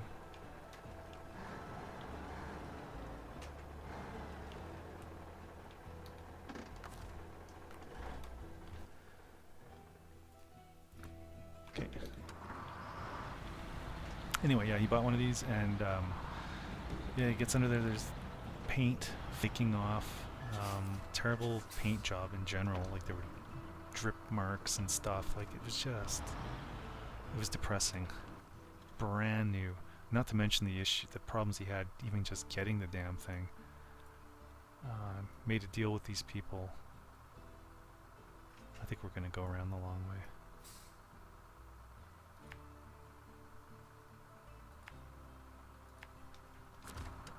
To get this thing, and drove, I don't know where the hell it was, like across states or something, to get this vehicle, and he gets there and there's some kind of issue and they don't want to sell it to him, or they didn't have it, or I don't know. It was the whole thing was just terrible.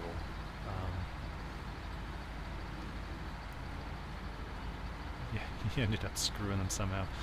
He went and bought a what the hell was it? A Dodge something or other, I think, at another dealership. This was after, like, within the same day, but I mean, all the issues he was finding with this thing, it was just like, oh my god. And so he did it. I don't know if he just left it there or left it as a trade-in or whatever. And worked it out with the original dealership and told them where they could pick it up because he wasn't bringing it back. He was really pissed off at them, and I don't blame him. But I mean, I used to be a GMC fan. I mean, we had a 3/4 ton GMC in 1979, and it was an inline six, I think. This one mechanic put it once. It's a plumber's nightmare. Had all the emissions control bullshit at the time. There's pipes everywhere on the damn engine. It's just stupid, little pipes. But yeah, it was a little underpowered, but it wasn't bad. I had a lot of fun with that truck too. Oops, sorry, it's itching.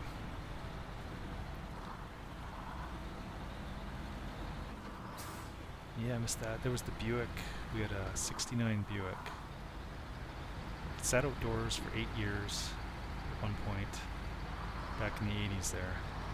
Or was it the 90s? No, it was the 80s. And I started fucking around with it. I wanted to get it working, and I took part of the engine apart and cleaned all the... I did a lot of work on that fucking thing. And I remember the neighbor's kid was over one day, this guy about the same age. And he's in the back seat, and I was trying to get it started again, and I'm turning it over, and then it coughed, and I was like, holy shit, it's gonna start. Finally, fucking thing's gonna start. And it did. I got it going. It blew a mouse nest out of the out of the exhaust pipe, but which could have been a slight part of the issue, not a total part, slight. Okay, since we're here, I'm gonna do the usual. I'm gonna top up. Yes, because we may not be coming... Well, will we be coming back this way? Because when I'm done there, I'm going to try and turn around. Yeah, because I'm not going that way. These broken bits in the road here are nightmares to get through. So yeah, we'll come back this way and figure it out from there. But I may not come back to the garage, so whatever. Let's just... stop in here and get some fuel.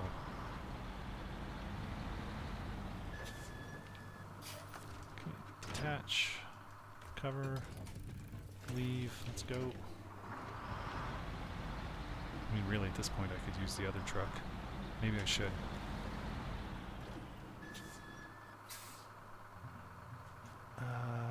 Yeah, okay, let's try that. You know what I should do? Use this trailer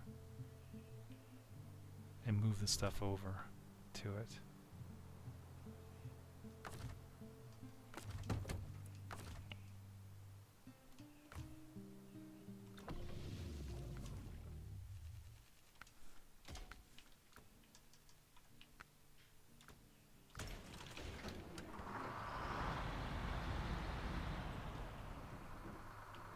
Let's see, how do we want to do this?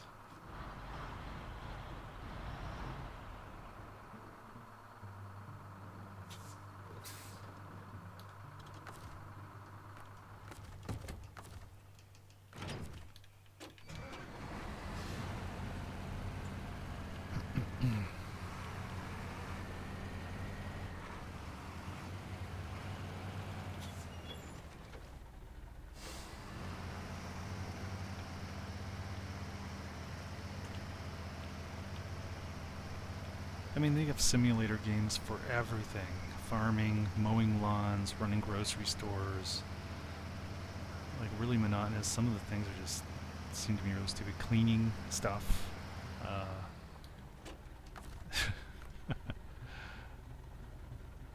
conflict mods attachment saddle high. What does this thing take? What have I got on here? This is a saddle high, right? He probably needs a low. Yeah.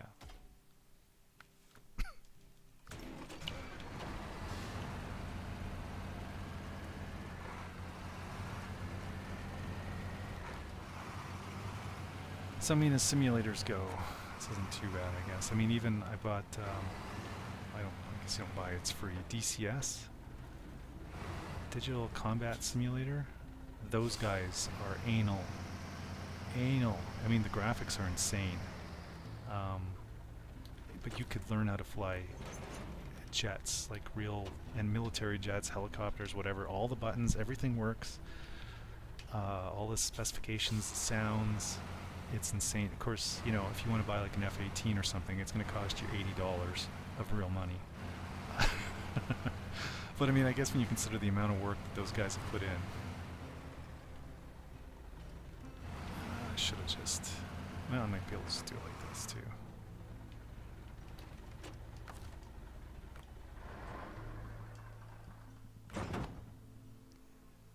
Alright, change truck.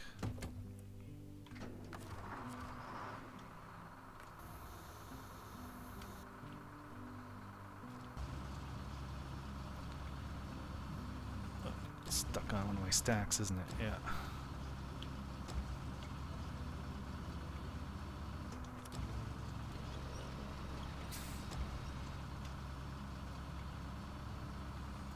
Yeah, that game, I like it. It's kind of fun. They have 2 free planes that come with it. A Russian trainer, again with the Russian stuff. A Russian trainer jet and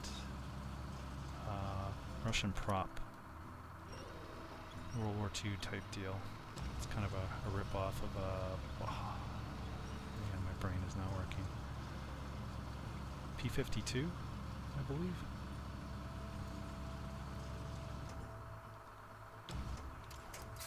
Good enough. Okay, cover this guy. We're done with him for now. And I managed to land that thing in the dark in a super storm. Like, it was blowing me sideways and stuff. I couldn't believe I did it. I was like, holy shit. It wasn't easy, but I did it. Yeah, it's just, let's see, what is that thing called? Was it an Azov? No, that's the Atom.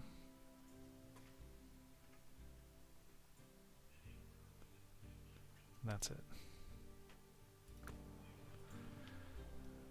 Alright, let's move ahead here a bit. Let's sell this trailer, get it out of the way.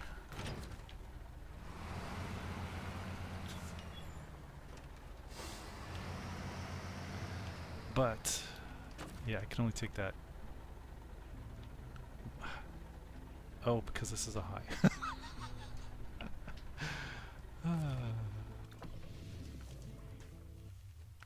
Oops.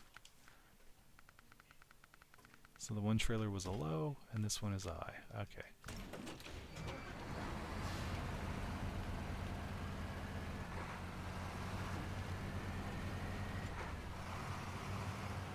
But it is kind of satisfying to learn how to play, like even the startup sequence and stuff. I know I had a friend who bought a Bf-109, the German fighter, World War II fighter there, and I think he bought a Spitfire too. And he was like, yeah, the startup procedure. There's a manual. Like these are the actual manuals, right? Like he's like, it was I don't know, a couple of pages on just the startup procedure. You have to do this thing, pump this thing, do this, do that, and before you can start the damn thing. Unbelievable. Some of those planes didn't have like the propellers. You can change the pitch on them. And I guess in normal planes that's done automatically, but back in the day you had to do it manually. So like if you're in a dive, you've got to change your propellers so the wind isn't turning your engine over extremely fast and causing damage. But you gotta remember to do this, like, you're in the middle of combat and you're gonna be changing your propeller pitch and shit. Like, I didn't realize how fucking much to flying these things there were. It's not like the planes today. It is way more involved, which really gives you an appreciation for any of the aces and stuff. Like, those guys really knew their shit, and it's crazy.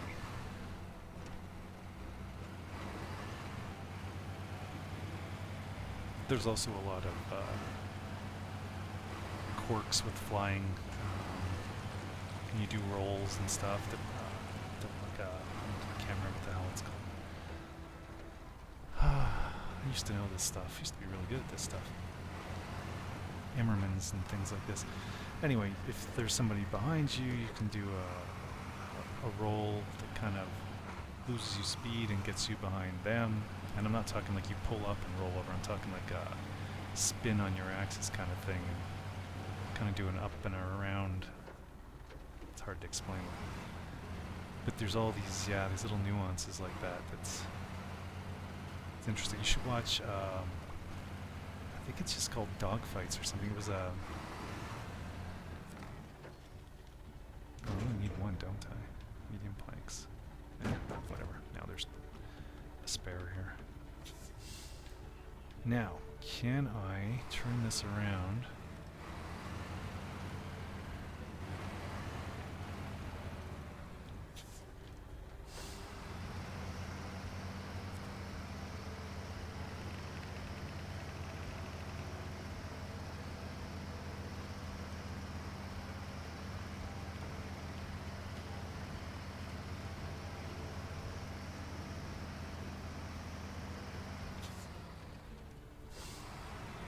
Okay, and where was this guy going? Now, I can go down this way, and then down this little road here. It's kind of a long trip. We know going up here was a pain in the ass. It's also quite a long trip, so let's try going the other way. We'll go all the way.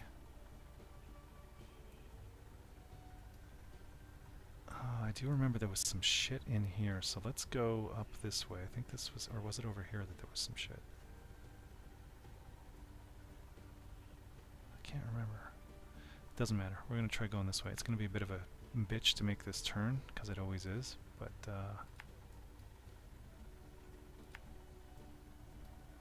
we'll see how she goes. Because that's what I was clicking on. Nope.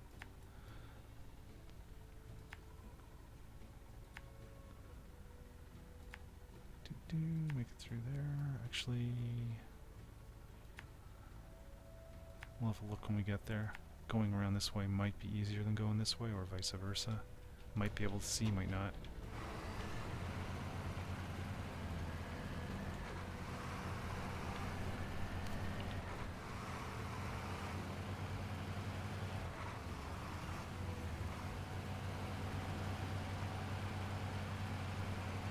There are a few people who stream this game. There are guys who stream that American Truck Simulator and the Euro Truck Simulator game.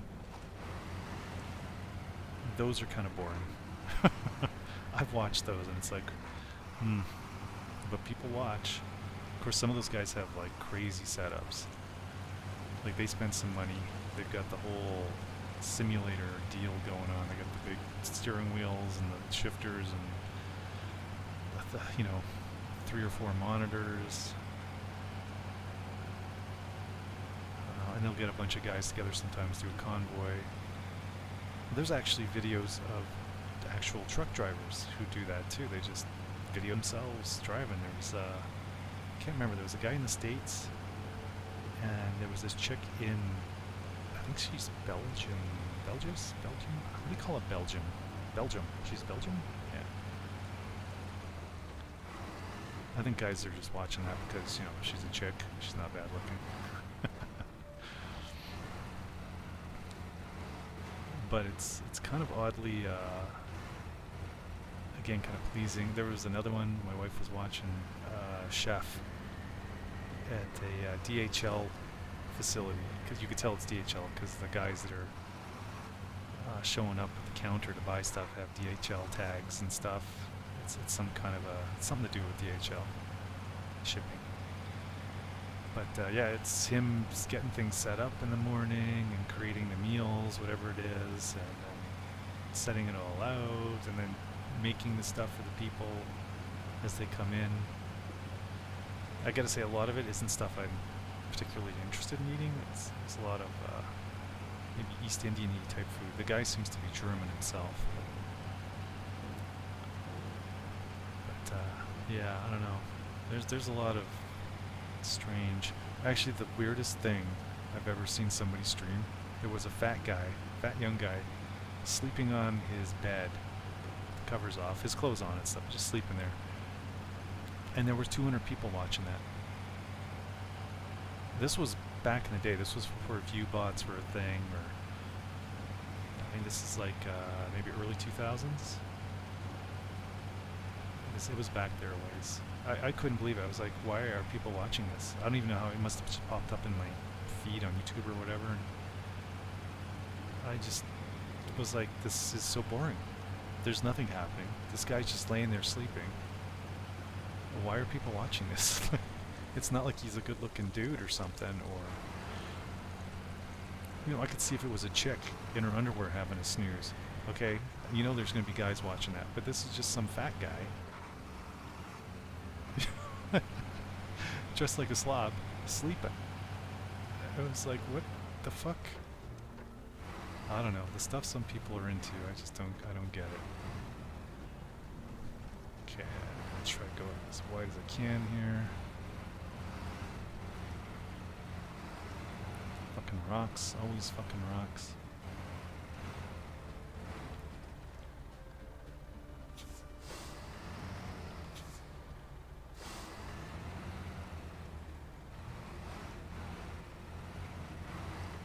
I think we'll be okay. It's these rocks up here where the blue circle is. Sometimes the trailers will get hung up a bit.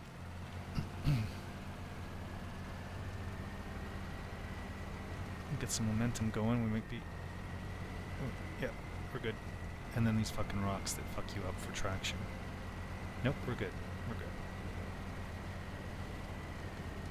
I had one of the big trucks. First time I came in here with a big trailer. The Kolob, I can't remember, there's two of them in the game. One's bigger than the other, the big one. He might be up here somewhere. Or, no, I moved him, that's right. He had a heck of a time getting around there. I got hung up on stuff. Wasn't that bad, but still. Alright.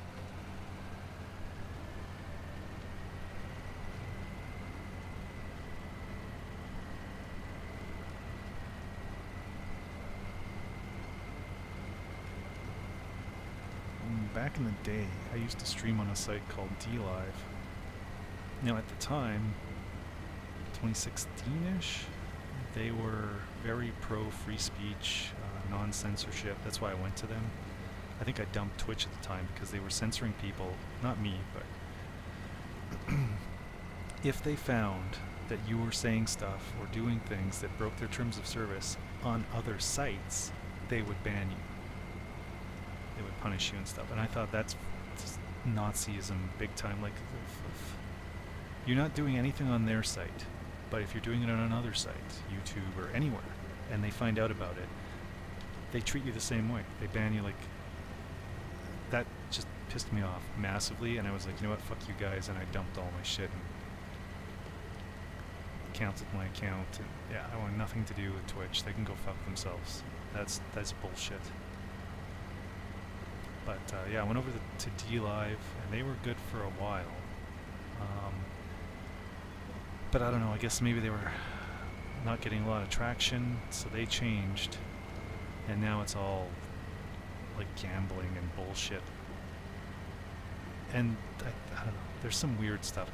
I started, this is a couple of years ago, I tried them again. Put up a couple of streams.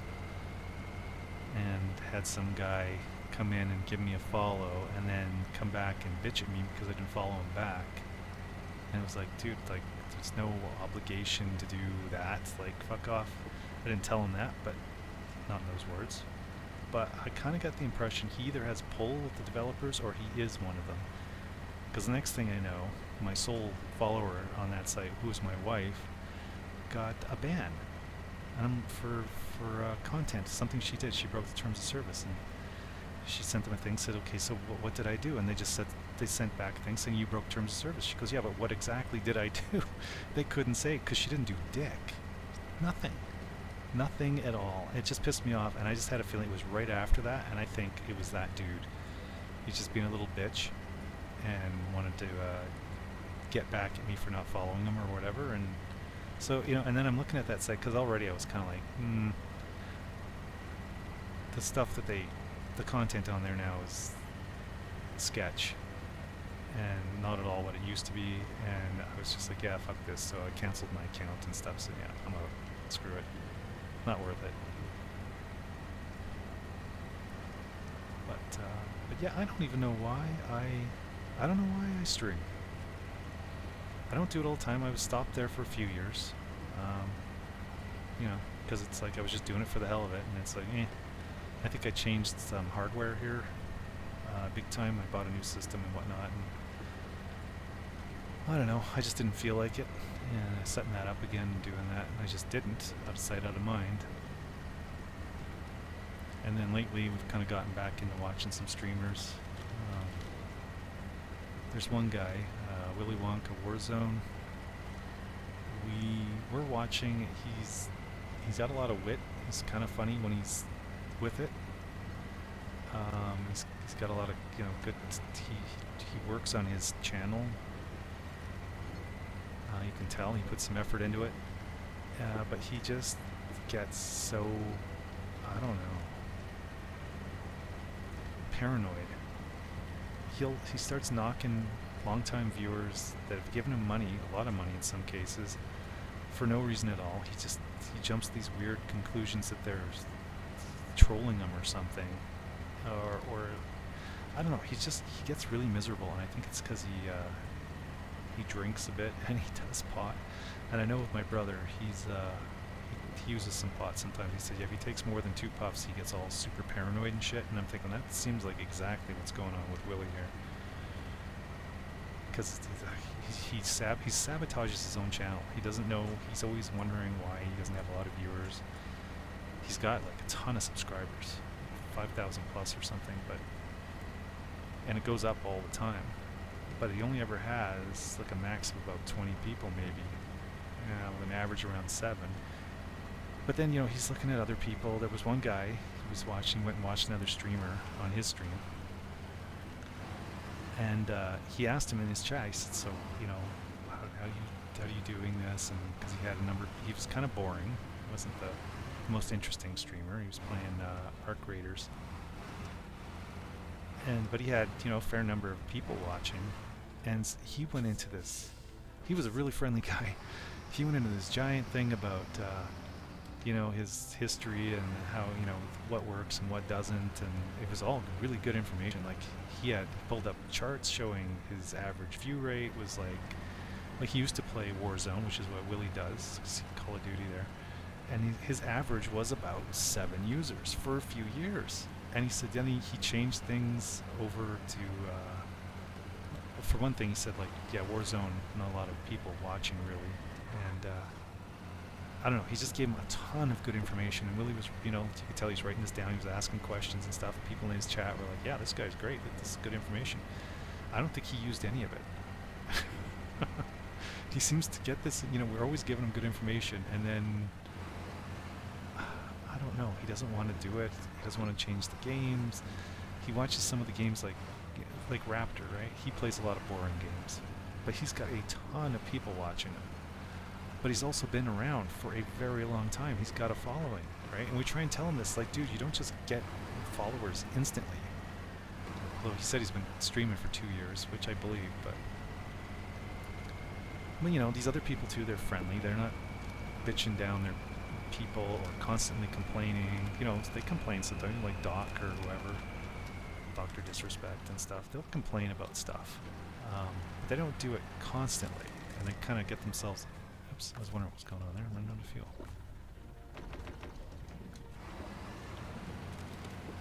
where Willie will kind of lose his head relatively quickly, and I don't want to knock the guy.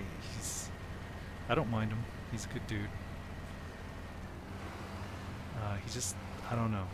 I don't know how to help him. I don't think anybody in his chat. There's a bunch of us. I'm sort of, me and my wife are kind of long-time lurkers.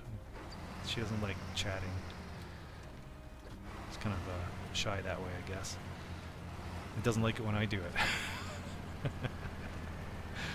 But whatever. So we've been watching for months, and I don't know. I don't know how to help the guy. When he's good, he's good. He's entertaining. He's fun to watch. He's much more fun to watch than, say, like Bobby Poff or Rally or somebody like that. Maybe on par with Doc. But, you know, he's got it. He's got it. He just loses it.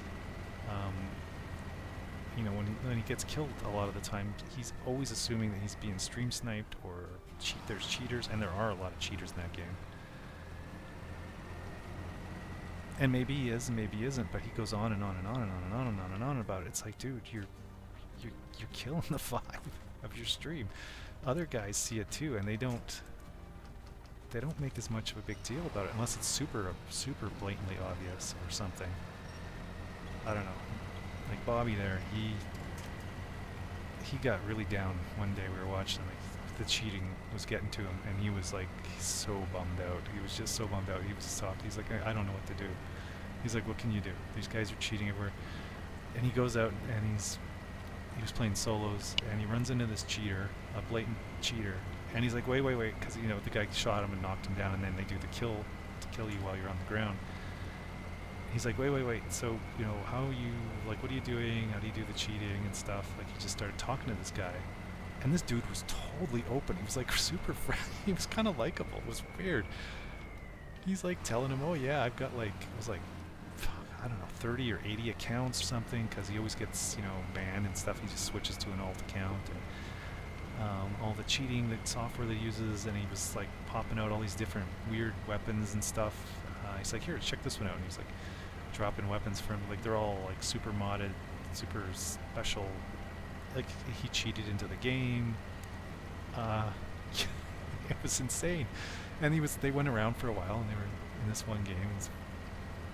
This dude was just non-stop talking, super friendly, but he's a cheater. And I'm like you almost have to be a cheater in some of these games just to compete. Because, I mean, how do you compete with people like that?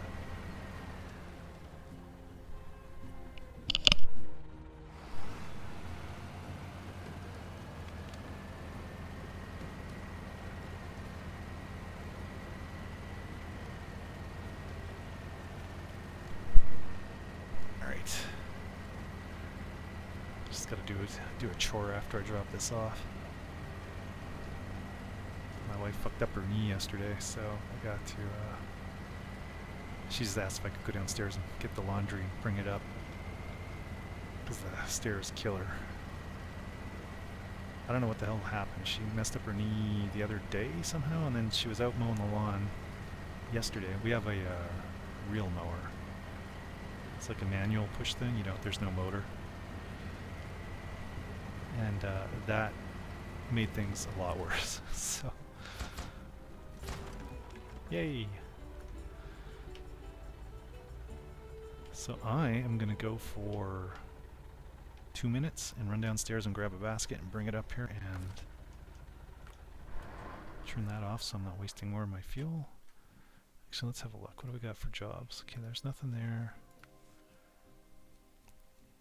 Let's have a look and see if anything's here gives me like warehouse access, or only 3 of these left. These are all locked. Okay, that gives warehouse. What do you need for this? Disrupted supplies. So I'll have to do these things first. Okay. Let's see here. Movie star. That's the only one that's unlocked there. Watch point and watchtowers. Doesn't really matter. I've already got everything all... Everything's all mapped out already over there. Okay, that just gives me money, and then there's these locked ones. There's a warehouse. Requires, oh, all three of those first ones done. Okay, this one was probably easier because I can do disrupted supplies, then this will open, and that gives me, or was it this one? This one, warehouse access. So there'll be a new warehouse. Ski resort, don't care, doesn't give me shit. Alright. So this would be the one to do next. So I'm going to need a, let's see, I think these things are about 4 long, rail sections, 3 or 4. So I'll need a vehicle with a trailer that has maybe 4 and a crane because I have to pick them up, I think. Let's activate that. Okay, it's on the other map. Okay, that's where you drop it off. Where, or one of them anyway. There's the other one. Oh, this is where we pick it up. Oh, okay, so I don't need a crane. Oh, I will need a crane to drop it off, so it won't matter. Oh, they take up 5 spots. Ugh. 5. I was thinking 4. Holy shit. Alright.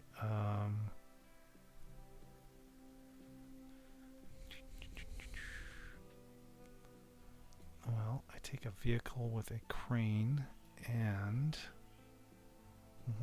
probably one of those 6 long trailers because it has the extra supplies and shit on it. So let's grab another vehicle.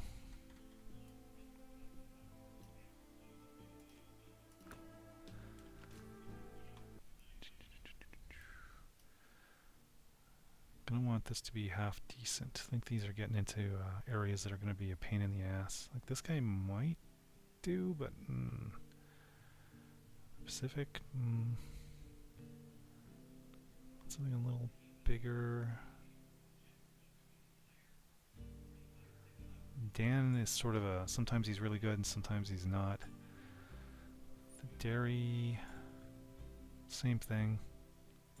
He's also got an extremely large turning radius. Oh my god. He's so hard to get around corners.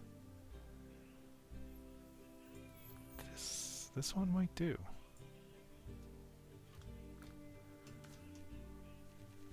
Okay, so I'm gonna need the, nope.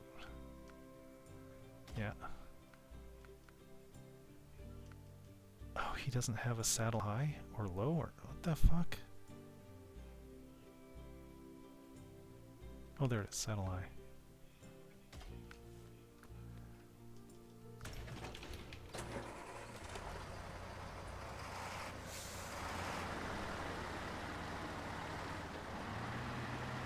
Man, that is a big fucking crane. Usually the single cranes are a lot smaller than that. Okay, we're gonna take the big guy again.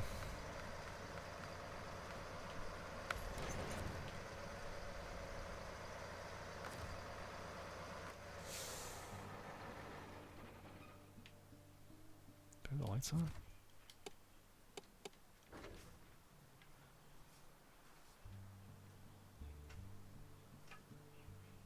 Alright. I'll be back. Like you weren't bored enough. Now you can sit here and watch this thing do nothing for 5 minutes. Assuming I can get untangled from my fucking controller wire here. Alright, I'll be back.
Still nighttime.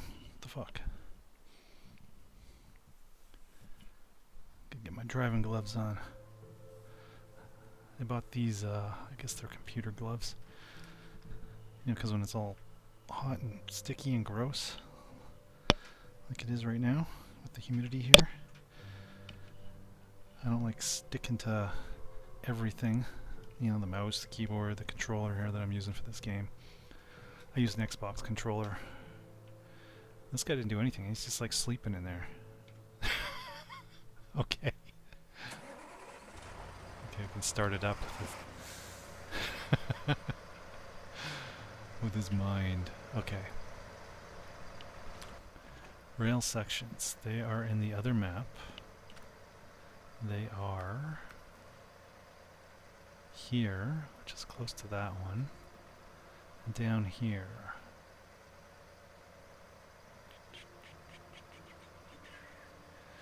I'm going to say going through the bottom one, which will take me here, is probably the best way to go. Okay. I don't need a thing for that.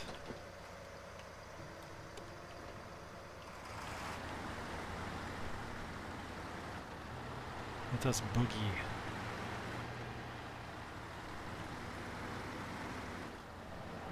I guess part of the attraction of this game is working down all the missions and stuff, right? Sometimes you'll find special vehicles and things that you can use, keep. Like this one here I found, one of the maps.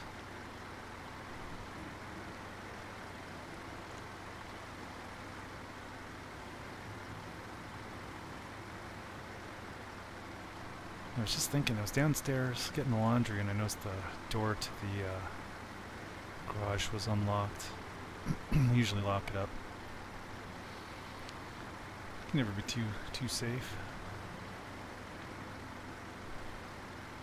Because, I mean, we don't have crime in this neighborhood, but, I mean, there's crime in the city and the way things are going, and you just never know. There was a guy at work, Asian guy, some dude showed up at his door and shot his wife.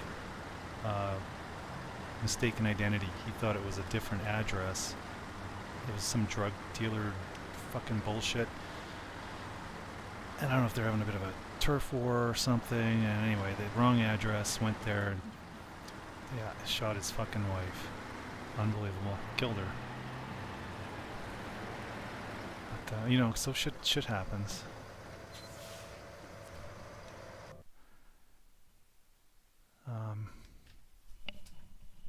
Here in Canada, they make it almost impossible to own a weapon, and I don't like...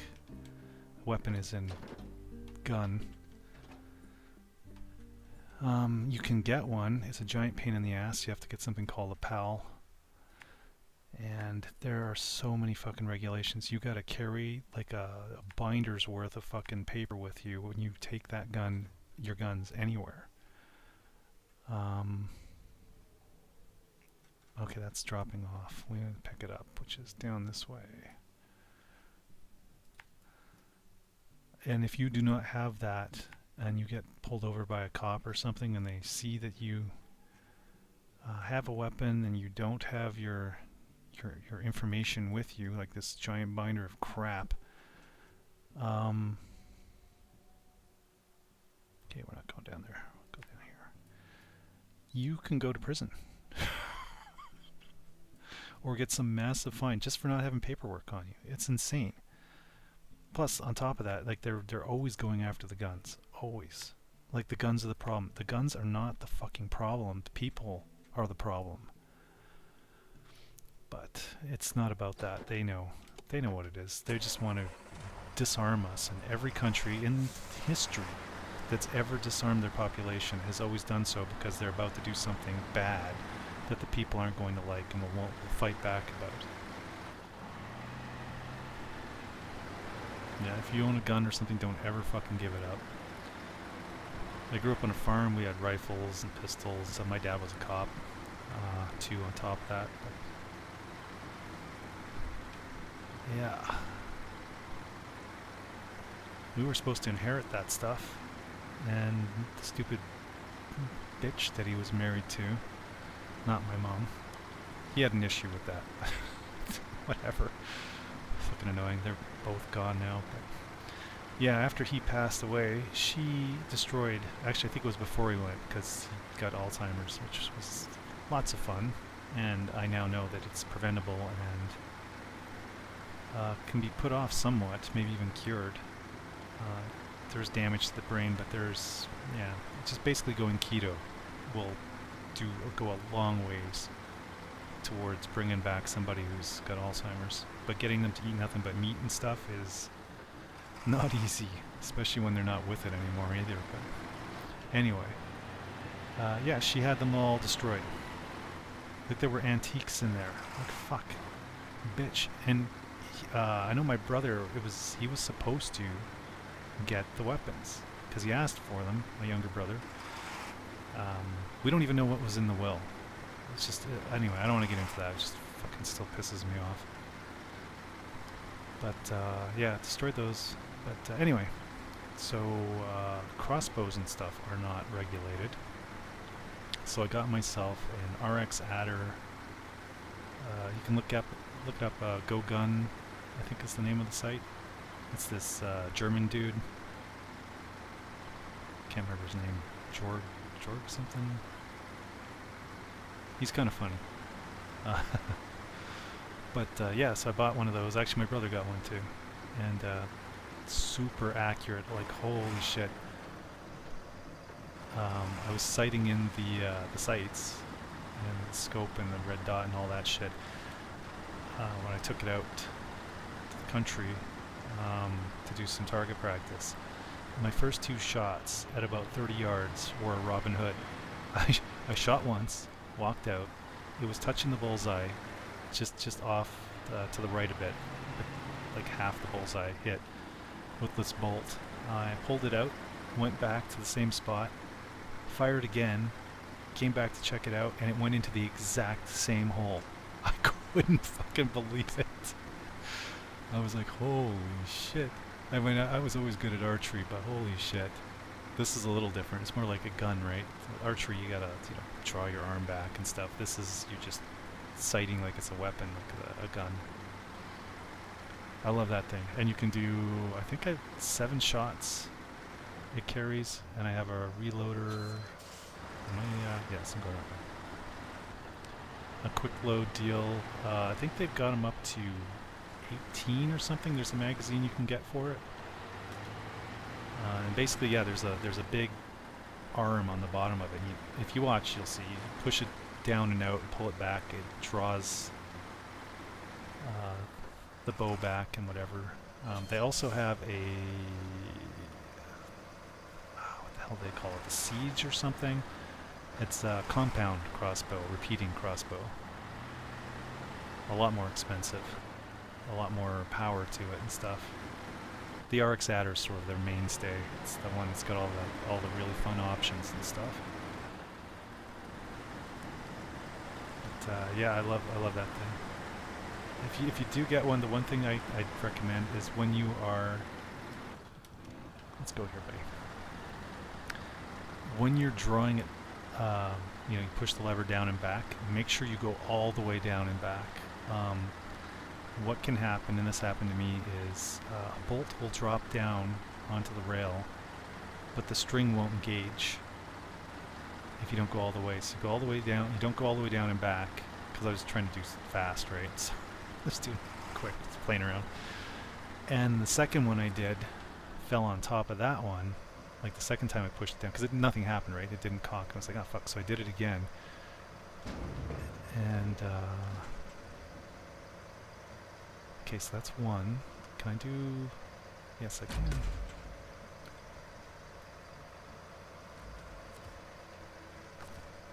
The second one I did, yeah, it was kind of on top, and it did notch in the string. But what happened was, because the tip was slightly up, it wasn't pointed right down the barrel kind of thing, and it shot right into the part of the bow itself. There's a magazine. It shot into where it was still kind of pointed up into the magazine that it came out of. and it kind of put a hole in that. Luckily it's metal, so it didn't really do much, just a bit. And it was a bit of a pain to get it uncaulked after that because it was stuck. But no harm done, everything's good. But yeah, it's something to keep in mind when you're caulking that thing. Make sure you caulk it all the way, or you'll run into the same issue, and you can damage the damn thing. So it's expensive. You don't want to do that. Shit, how heavy is this thing? This crane looks like it can handle a little bit more than that, but the further out you go, the lower it wants to go.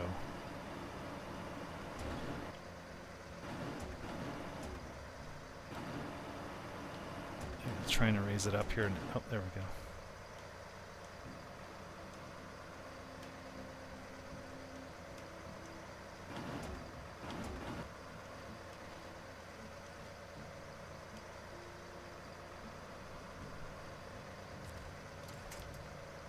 Okay.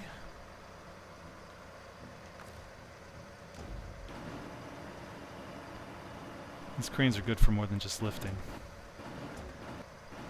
I've gotten myself out of sticky situations with them by using them like an arm to push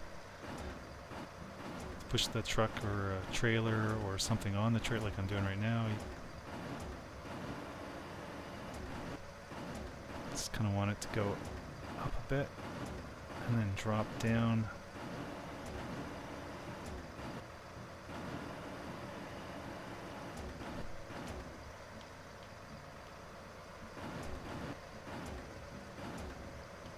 I've done this before with the rails. They're pretty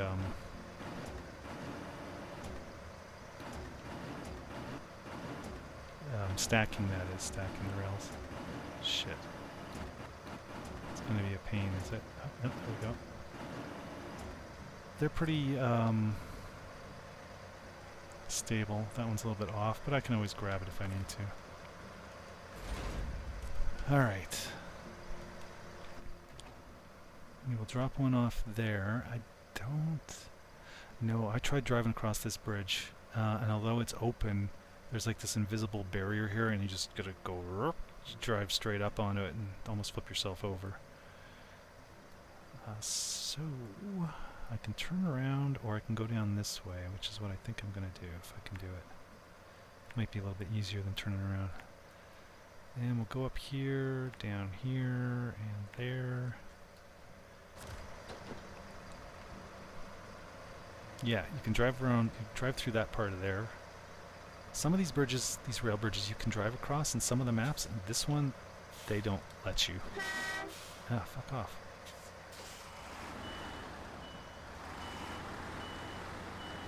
Once you get to that middle part there, you just kind of go up into the air. It's kind of annoying. Okay, it's got to turn very sharp.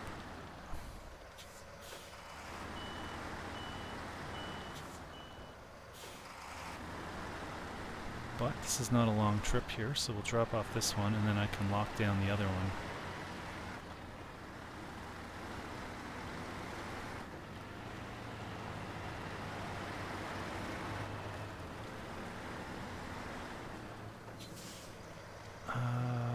I'm just debating, do I want to go across the rocks? I'm going to say yes.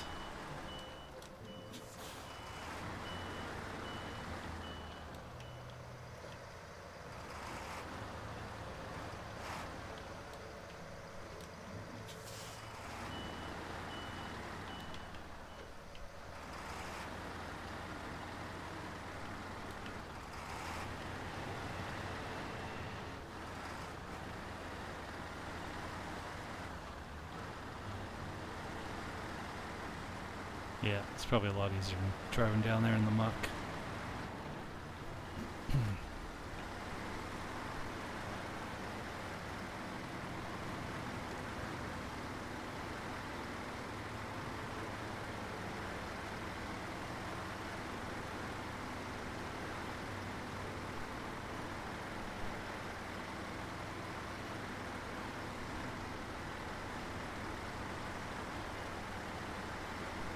This guy doesn't seem to have a whole lot of trouble getting through anywhere.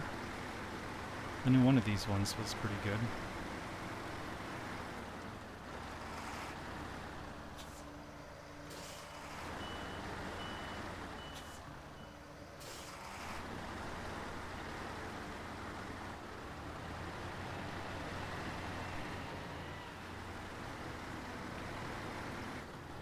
The only problem with my crossbow is that I can't legally, I hate that word, it means contract, right? I never signed a contract saying I would or wouldn't fire a crossbow in my backyard, but, you know, legally, we're not allowed to fire something like that within 200, I don't know if it was feet or meters or yards or what, of another property, which I don't think, yeah, I don't have enough room to do that. Or maybe you just can't do it inside city premises. I can't remember.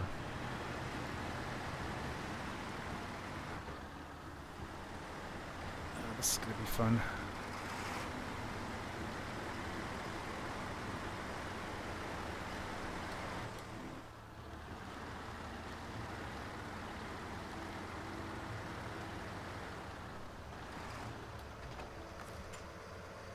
Now, I'm pretty sure I just need to drop it in the in this yellow box, right? I don't need to get it perfectly on there. Now, am I going to be able to grab it? Oh, you piece of crap. Alright. Maybe like that, is it?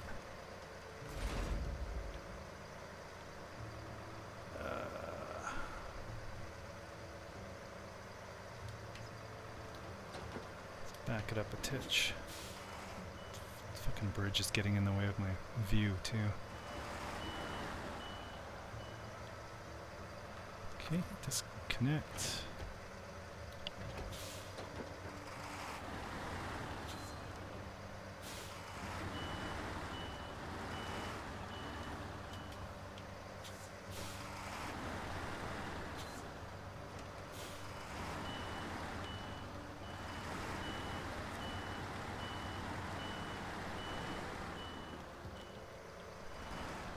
Yeah.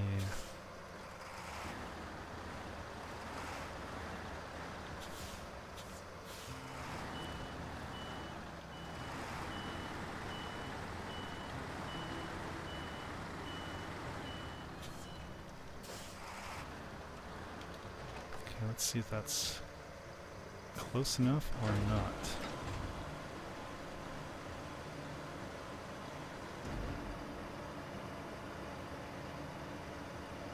What? It's not even... Oh, this is that fucking bug again. Alright.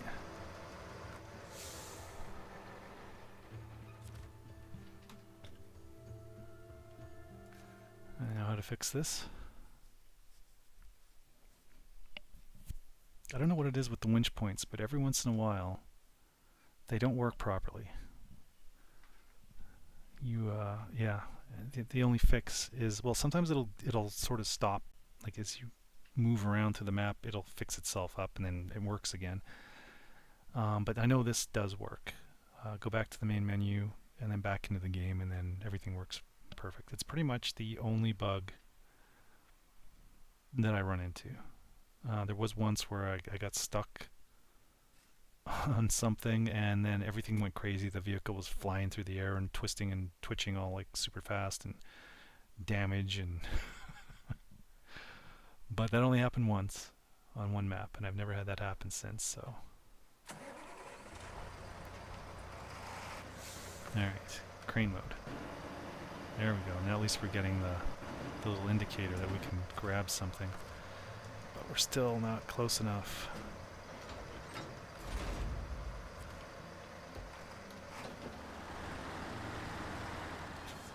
Whoa, I knew that was going to happen.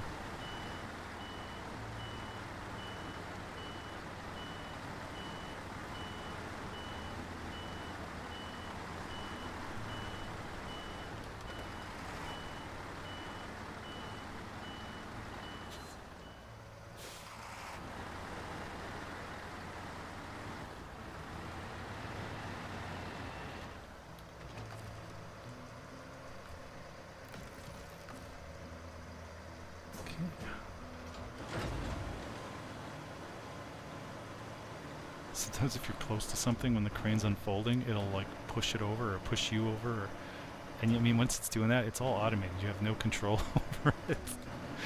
It's like, oh shit, I'm too close, and then, yeah. Fucking crane screws you up.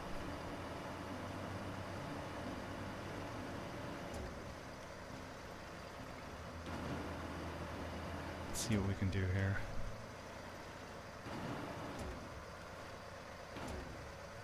Is that going to be good enough? Nope, it's not seeing it as there yet. Oh, wait a minute.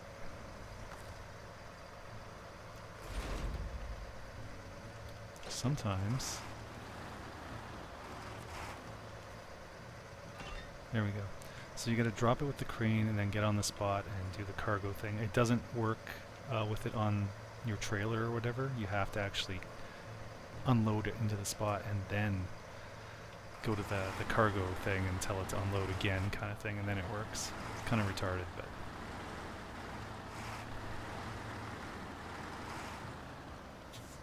So this one's let me in. I wonder if I get up to that middle piece, if it'll fuck up, but whatever.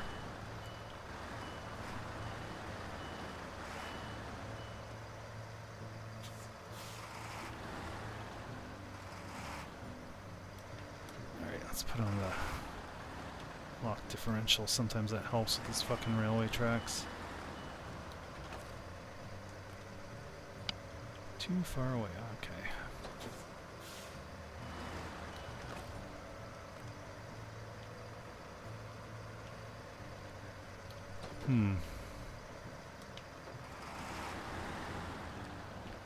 Sometimes it is picky.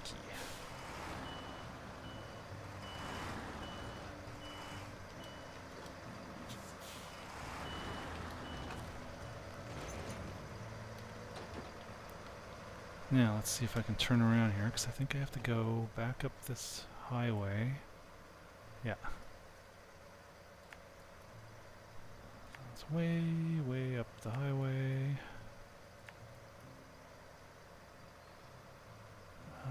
Probably come through here. I think there's a little road here to get around this, but it also comes up on the tracks, and then I can get there.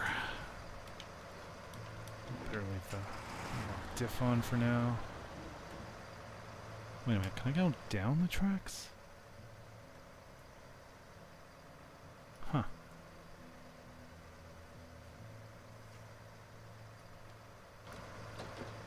Let's try.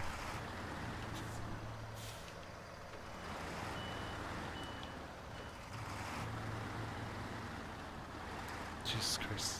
Anywhere close to that bridge, it just starts fucking with your view.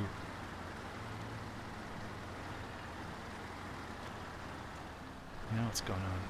Oh, it's hung up on the tracks a little bit. That's okay.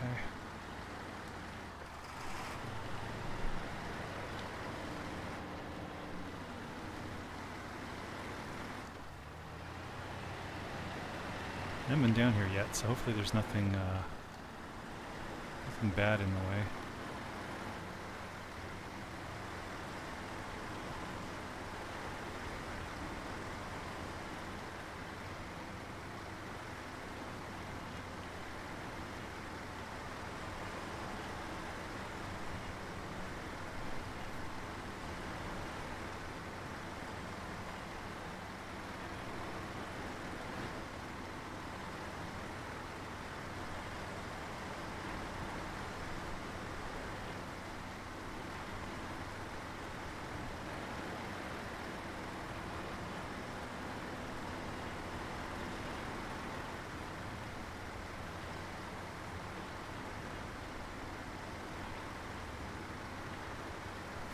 This is top speed for this guy.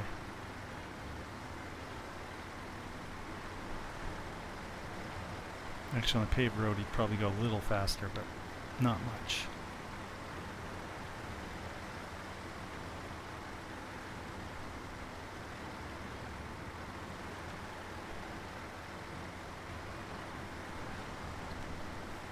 Now, these stupid cement things, you gotta be real careful. Hit them too fast and they pop tires.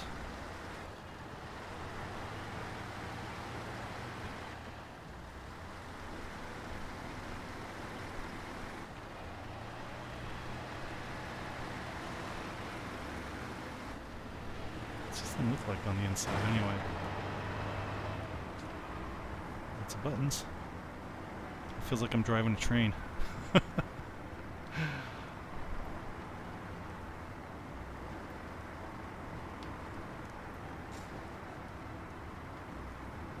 hit something. This tree might do it to me too.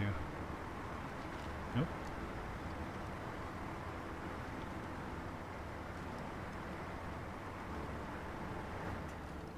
Alright, that is a roadblock.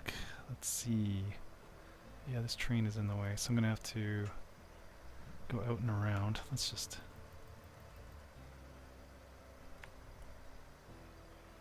oh, this train's in the way, so I don't have to do that. Just go around here and back. Psh.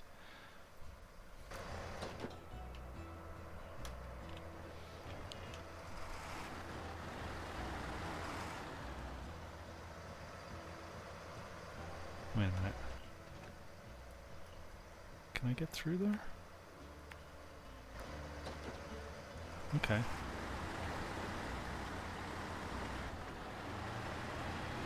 Not a big deal. With this trailer I can back it up pretty easy, so... oh no, we're good.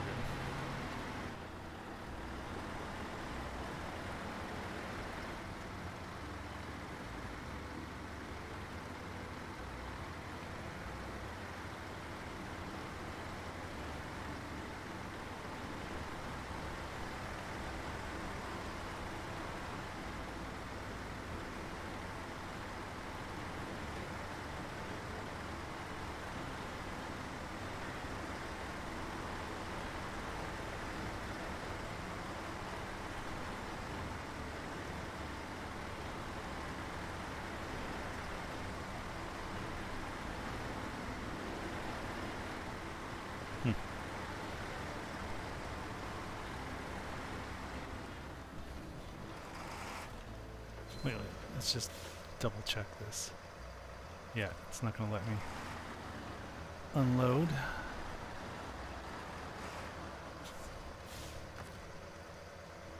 We unpack the cargo. We'll detach the trailer.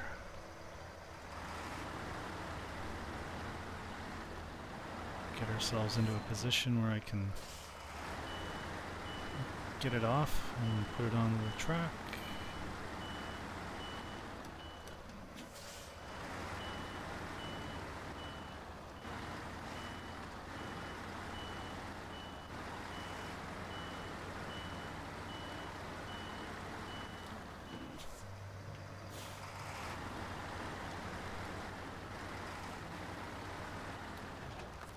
All right.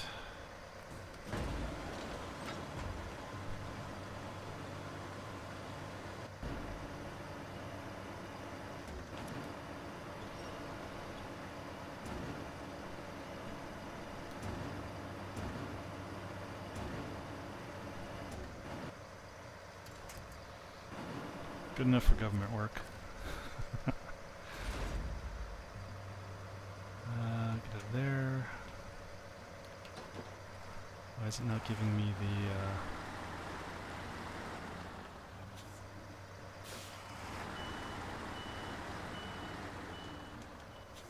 That's weird.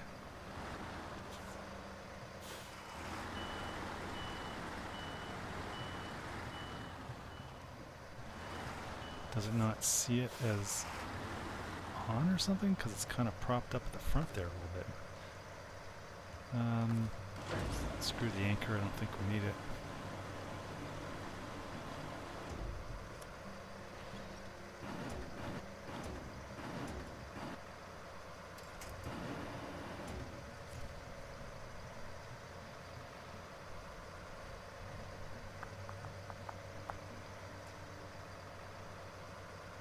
Maybe it's because I have the trailer parked in there as well. Let's move that out. Because it should be giving me the option to unload, and it's not.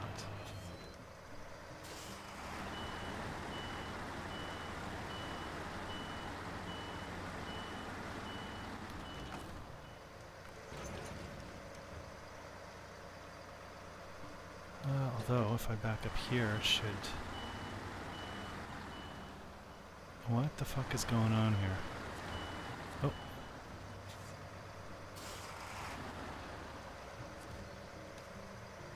Okay, that was really strange.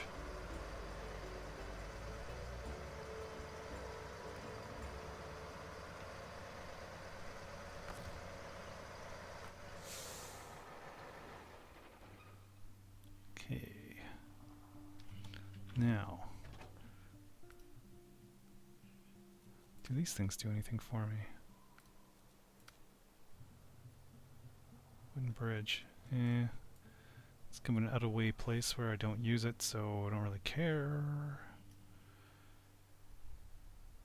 I will eventually have to do it, but let's get the one that's, I think it was this. Yeah, warehouse access. Always good to have access to another warehouse. Let's do that. Garbage, metal beams, garbage. That's the garbage. That's some garbage. There are 3 garbages. That's probably another one. Yeah, it says garbage. There's the recycling plant. That's only... Oh, there. 1, 2, 3.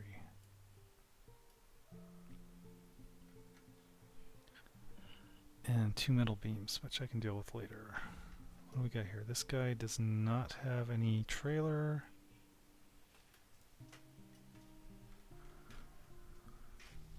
This guy does. Does he have a crane? He does. He's gonna need fuel though.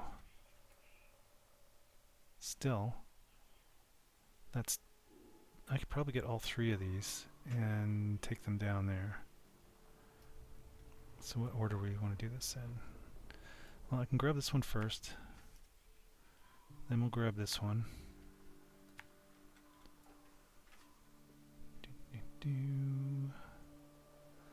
Then we'll see if we can turn around here. Come back up here, go down the paved road. Oh no, wait. We'll go up the paved road. Grab this one. Okay, so then we'll go up this way. Fuck it.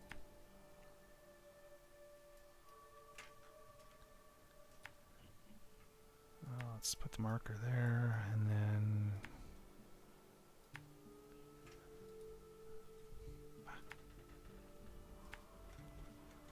and all the way back down.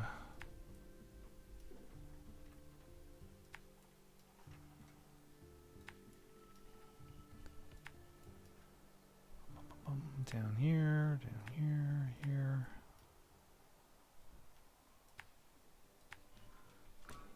Okay, so that's part of it.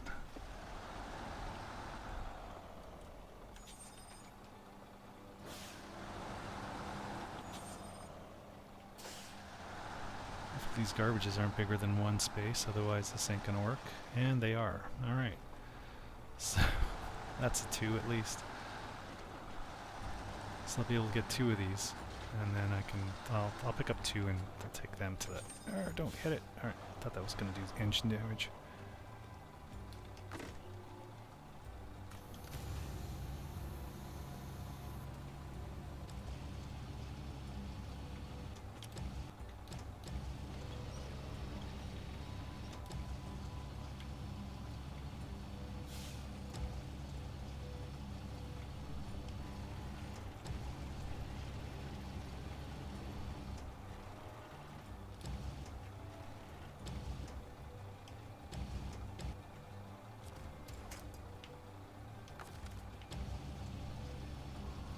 Try pushing it back a little further.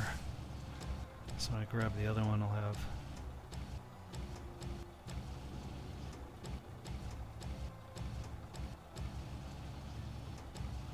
some room there. Yeah, that'll work.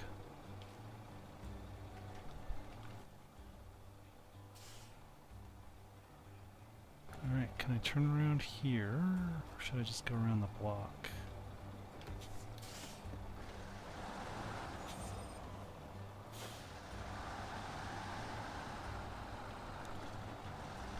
Going around the block.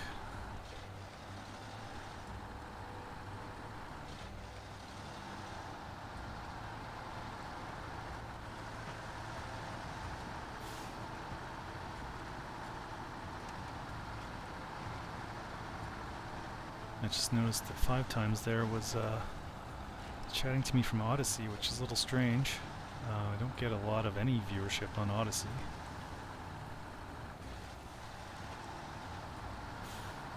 I'm streaming there just because, again, they're very pro free speech and against censorship and whatnot. So I like them for that. Like them a lot. But yeah, it's a less used site. It doesn't. It's good. It's fine, but it doesn't get a lot of traction. I don't think, not like the other ones. But it's okay. Okay, let's have a peek here. Am I gonna get out of here?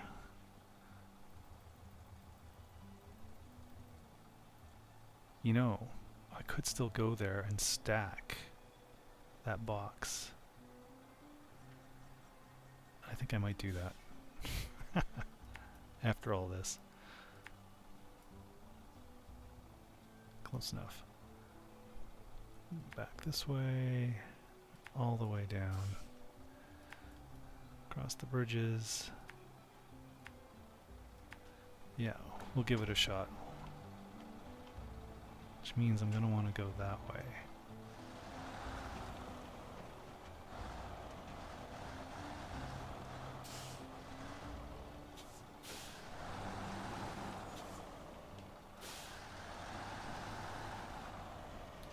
This little truck's been surprisingly good. And I found that one on, I found this one on this map, so. It's also the only truck I've ever found that has all the latest, best upgrades already in it. Usually you have to find them or buy them or whatever. It had everything. I don't know if I changed much after I picked it up or not. I don't think so. Fuck you. Get back here.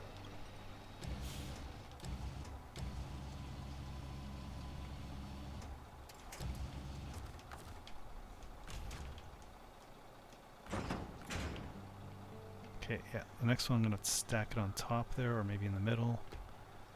Let's see how well that works. I've seen videos of people doing some pretty crazy fucking shit with their stacking. I mean, to a point it works, and then it's just stupid, because it takes more time and effort to keep shit from falling apart than your little pyramid of shit than just doing, you know, multiple single runs or something would have taken, so. But this should work, I think.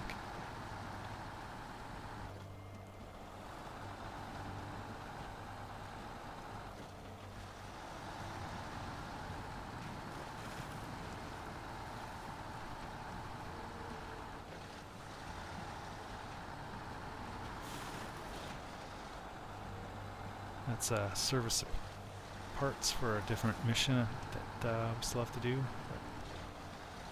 later.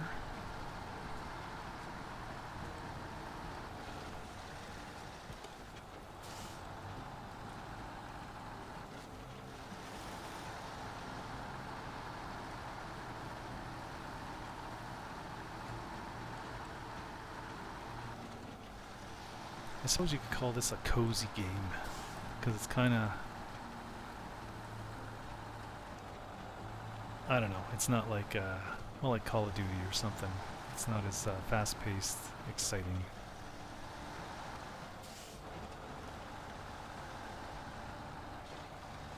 Even that DCS game, to some extent, is, it's not too bad. Nah, it would probably be about the same as this, for interest-wise. You know, moments. It's kind of like real war, you know, where there's long stretches of boredom and nothing to do, and then all of a sudden it's just crazy time.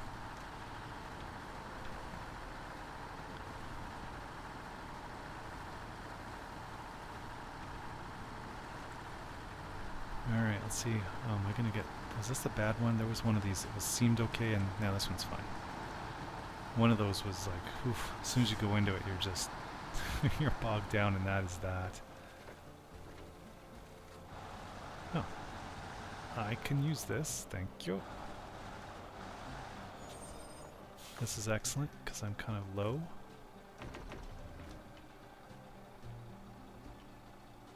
Let's see if I can't reach that thing from here.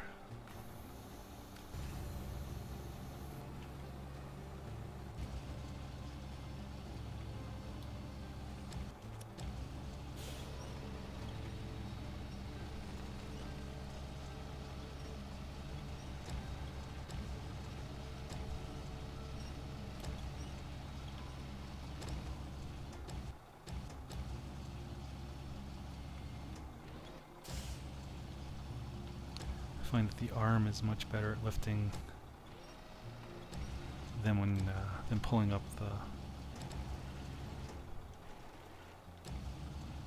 the rope.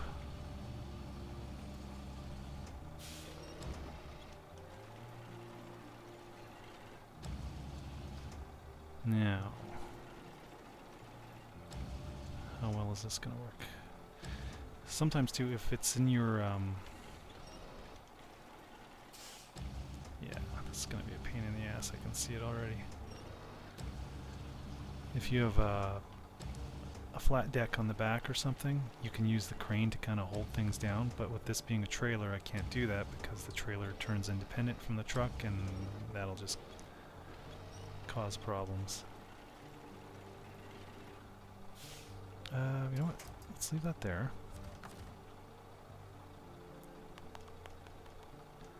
Store the crane, detach.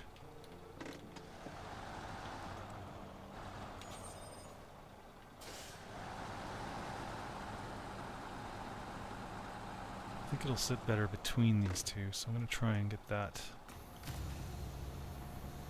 situated properly.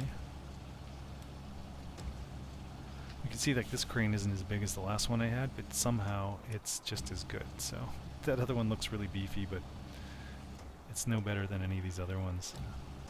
Oops. I gotta go up. Up. Up. Oh, it's far enough out that it's sort of dragging.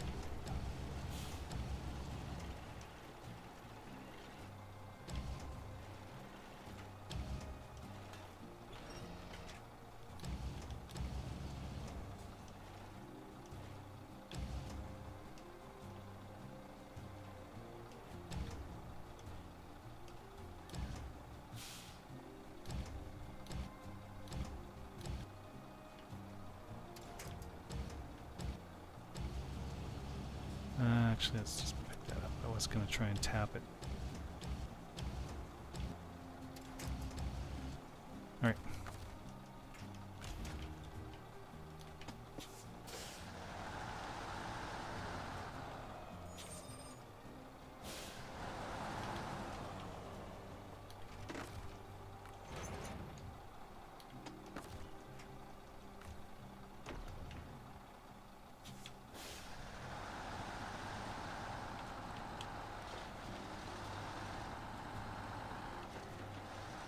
I think this will work.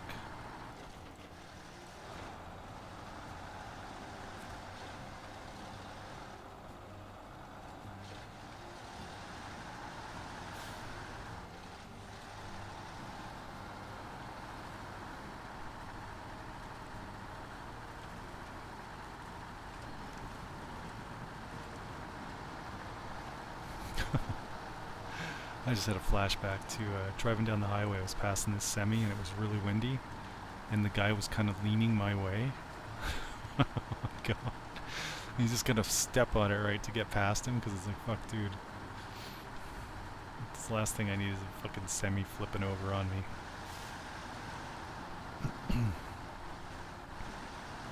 I remember, yeah, he was leaning a bit, and I was like, we're going for it.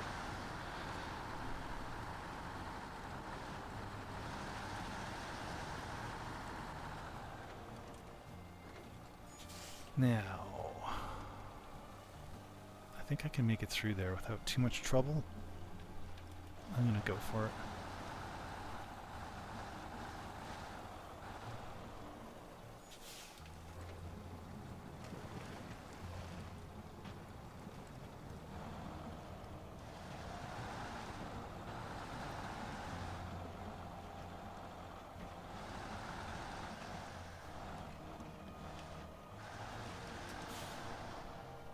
I stuck on? Nothing.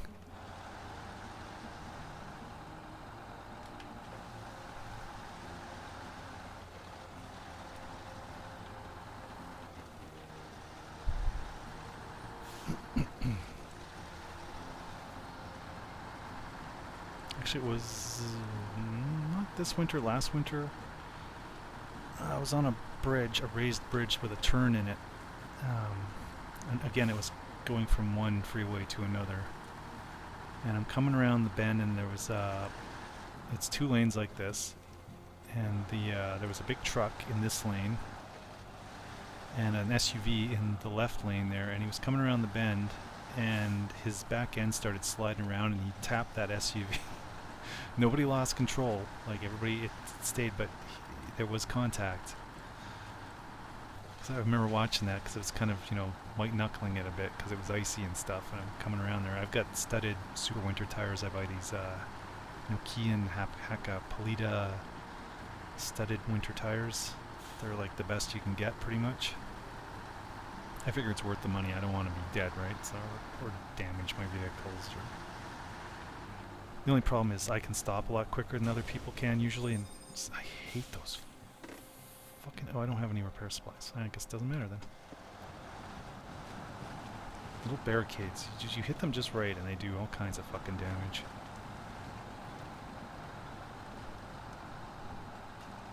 But yeah, I can stop and start quicker than other people can, and it's the stopping I'm more concerned about, because when I'm coming up to a light or whatever, and it's icy and I stop, and then I see the guy behind me and he's trying, like, he's, you know, he sees me and is probably judging things by that, and of course he's got all season tires or something, or, and you can see him all of a sudden he's locking up, sliding, but locking, sliding. It's like, oh shit. So like, you know, I have to look around real quick. Okay, can I go through this light if I need to? Is there traffic coming? Like, I'm not going to get rear-ended by this dude. But so far so good there. I was rear-ended once. It's always emerging. It's weird. I was going from one road here, like I'm driving along like I am, and then there's a little lane that goes off to the right to merge onto another road, but you have to merge, right? And so I had to stop.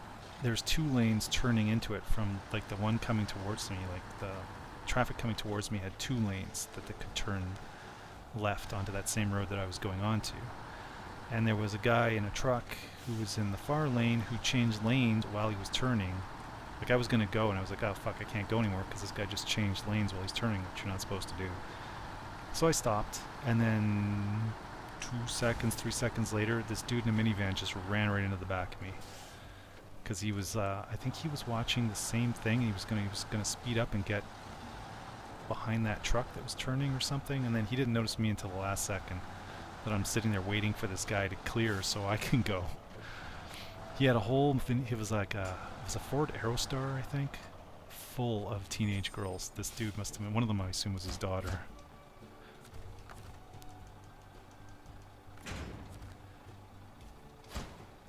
The whole front of his vehicle was gone, right up to the radiator, just parts all over the place.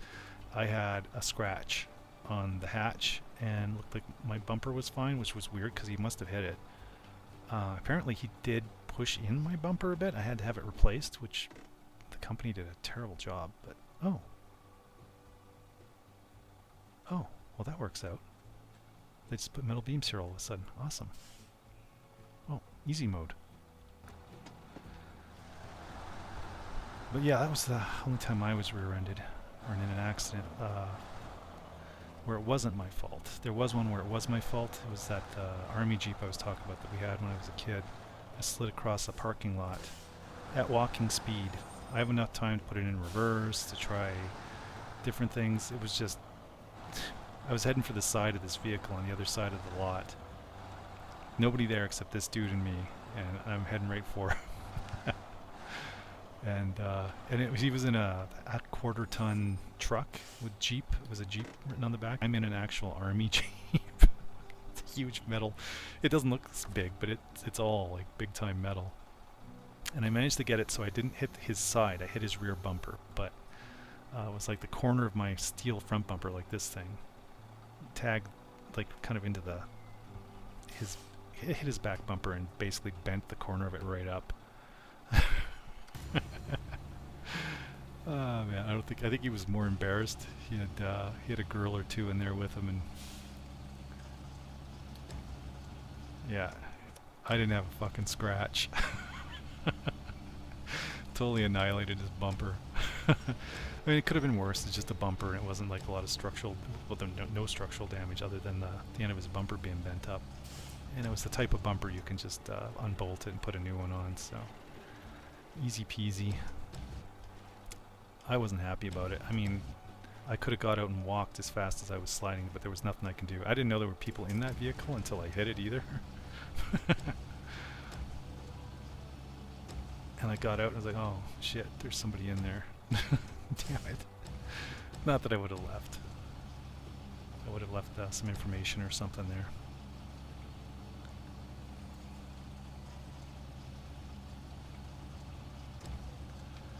Alright.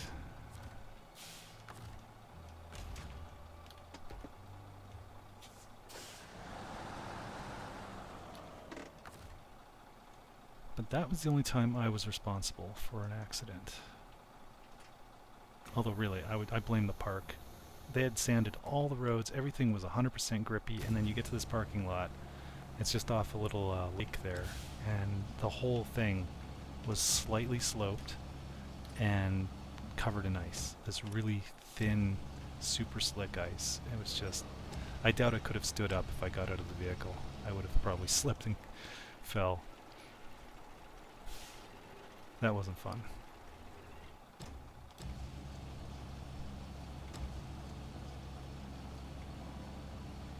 It was kind of funny and ironic though that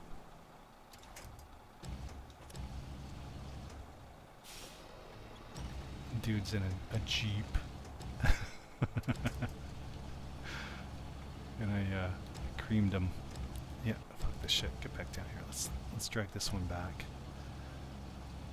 I think that one's close enough. I should be able to grab it. Disconnect.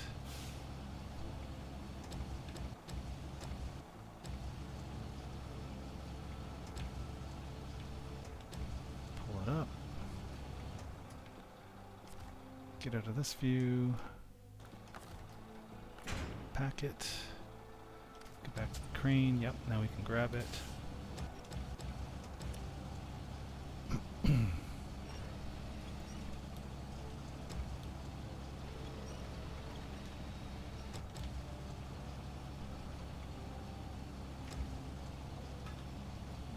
Come on, you can do it. You can do it. There we go.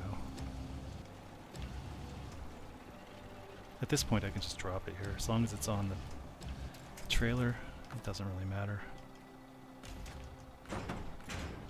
Alright. I think I just follow this paved road to the left all the way around.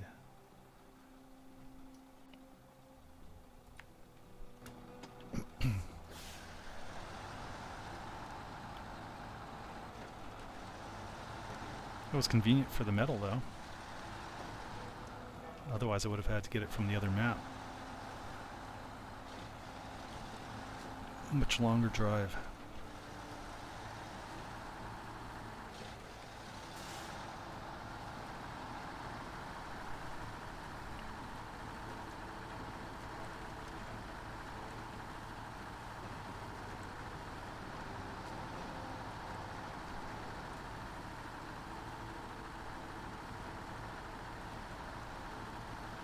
Yeah, the one thing I don't get with this game is the high gear there. Like if I slap it up in the H from the A. H from the A, that sounds... you figure high gear is like, you know, faster. It's a higher, bigger gear. It should go quicker, faster, but you don't. It's like moving this guy, like right now I'm in fourth gear out of fourth gear, right? There's only 4 gears, I'm in the fourth one. Highest gear I've got.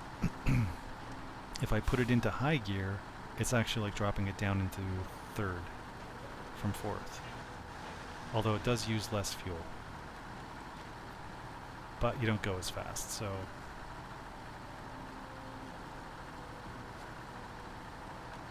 There's probably a trade-off there. I mean, I'm going quicker here, even though I'm using more fuel.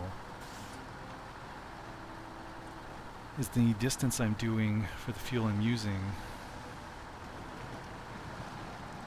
better than, or the same maybe, as high gear? It's just I get there quicker, so I don't know. I've got enough fuel to do it, so we're just going to do it. Fast mode.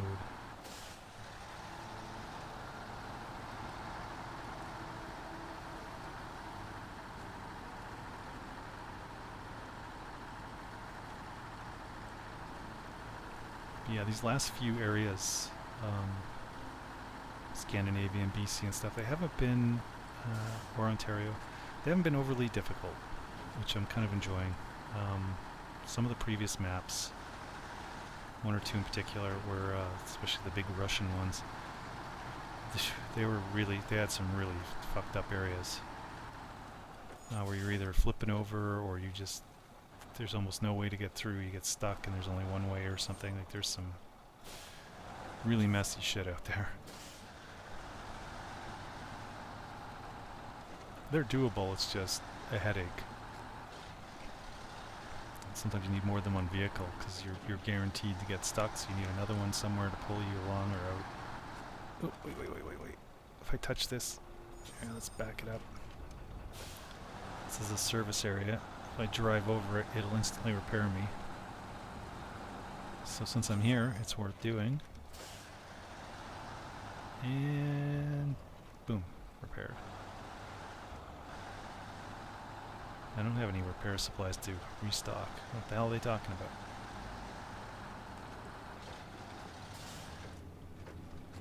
I wonder if those metal rolls can be used.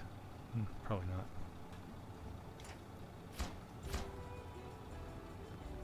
Warehouse is available. Okay, I think that was down here. Oh. Where's the warehouse that's available? Is it here? Oh yeah, train station unloading, cargo container, cable car.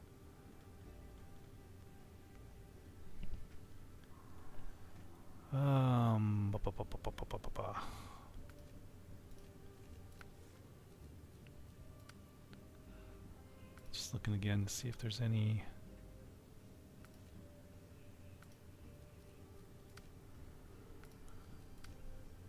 Yeah, that's that bridge again. I could, except it takes long logs and wooden planks. So it's not going to be the easiest thing to do, but again, it's not really worth it. And I don't get anything for that, so it'll be a later mission I'll do. Now, I'm pretty sure these didn't do anything for me. That's money. Filming finished, who cares? I have a hate on for the Hollywood movies and stuff. It's just tons of bad crap. This gives me a trailer, but a trailer. I've got how much money? 3 million or no, I don't have that much. Over $1 million anyway. Somewhere between 1 and 2 million. So that's more than enough to do what I need for any trailers I need to buy. Watchtowers, I don't care.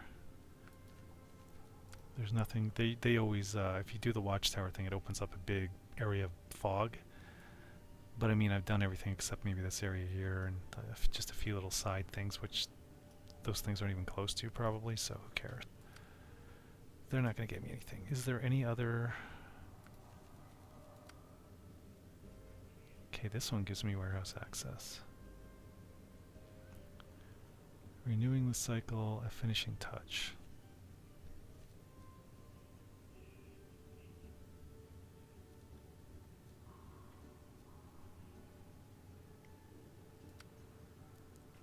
A finishing touch. Okay, renewing the cycle is there. I don't see a finishing touch anywhere. Oh, here it is.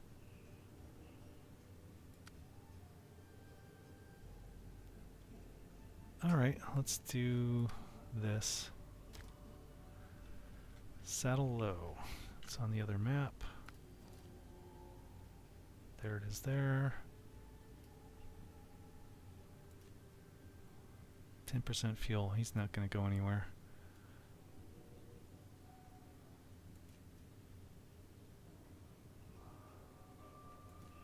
I think this guy had a crane and nothing else. If he's got a low saddle, he's kind of in the area. I could use him. Nope.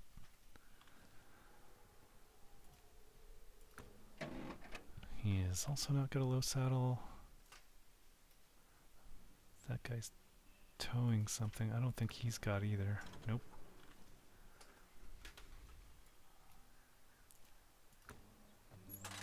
No, he didn't anyway.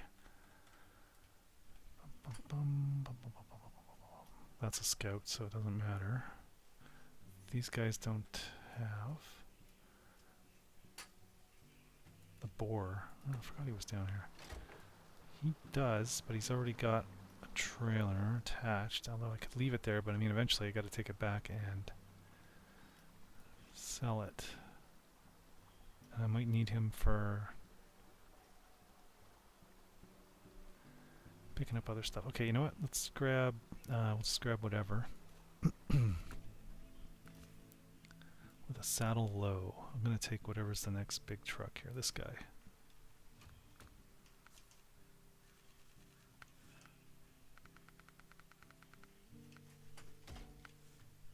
Wait.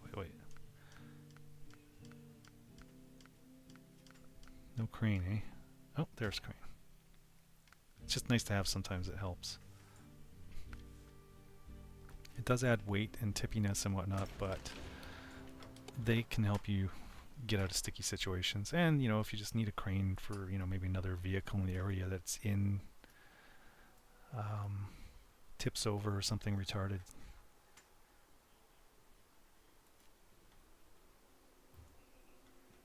What's going on? Why can't I? Oh, there we go.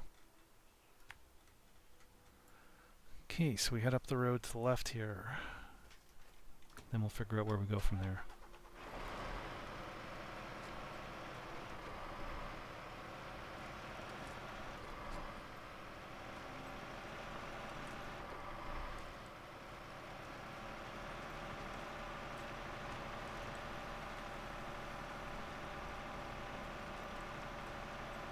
This guy's a little slidey.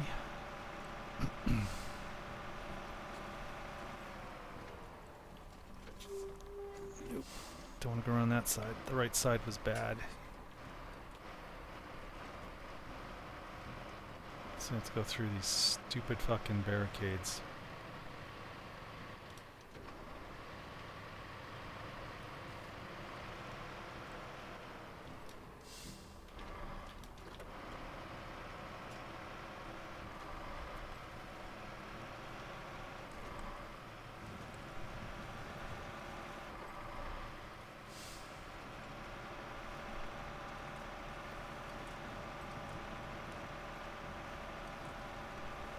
This guy's reasonably fast.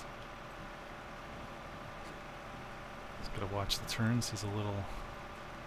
His wheels turn quicker than the other trucks, so there's a little bit of... got to be careful there. And he doesn't have a lot of grip on the pavement, so... yeah.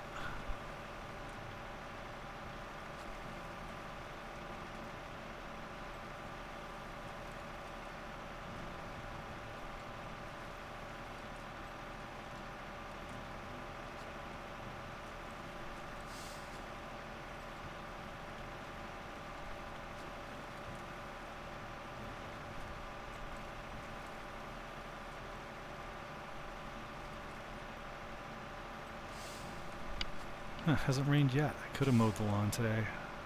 It's in this big rush to get it mowed. My wife didn't finish it all yesterday because of the knee issue. Got worse. She thought it was getting better, and then she went out and did that. She's pushing that mower, and yeah, it fucked things up. So I had to finish it up after I got home from work, and that was annoying. Oh, this is where we drop it off. Man. Again, Doe, stupid retard. Where do you get it from? It's on the other map. Right here.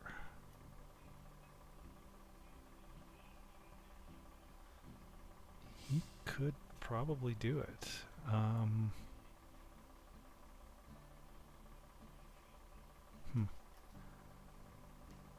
just have to leave this trailer behind. That's okay, I gotta get it eventually anyway. Alright, sorry dude. Back to the shop you go.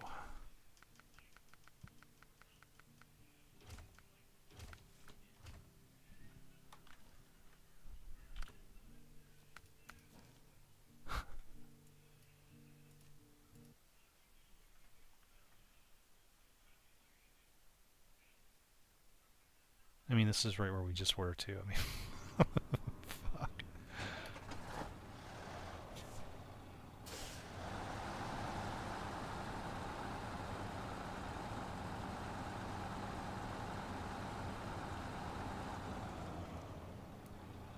Well, that was more than I wanted to turn, but whatever. Just wanted to get this thing out of the way a little bit.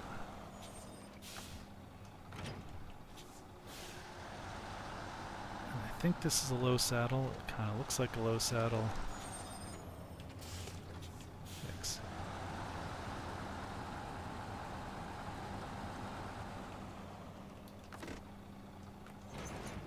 Yep.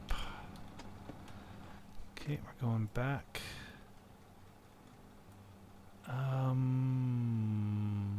Which way is...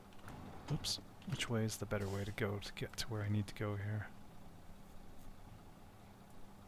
Through the side one. Actually, either one. The upper one's probably easiest. Oh, perfect.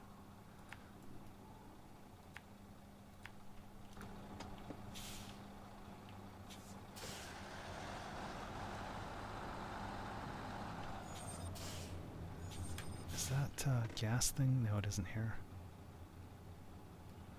That's okay, whatever. Take it as far as we can go. It's all paved, so hopefully it won't be that bad, fuel-wise.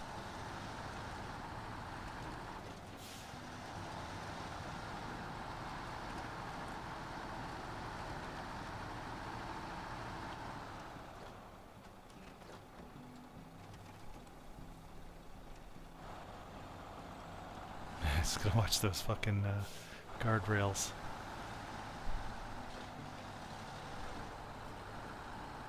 Somebody's in this thing? You know that's not legal. Not that I care.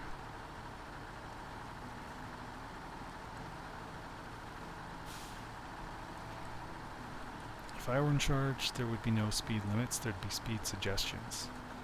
Because I mean, it's important to... Shit, this thing is like pushing... you know, if there's a really sharp turn or some blind intersections, there should be some signage to tell you that, for one thing, and then the recommended speed limit.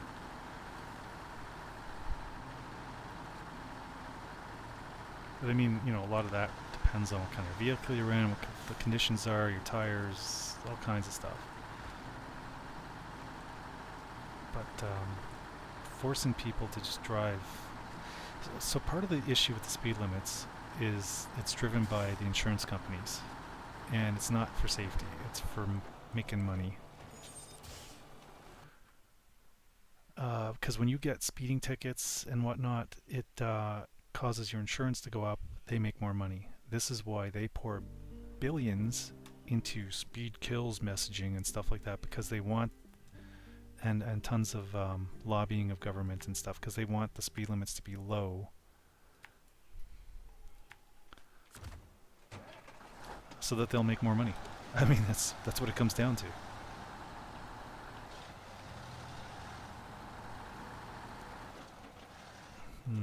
Screw you, signs.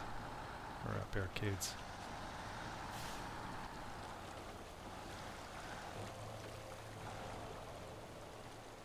I saw a whole thing, some dude, he's big into that.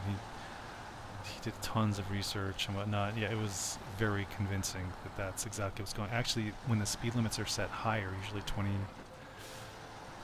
kilometers an hour, was at about 10 miles an hour faster, accidents drop.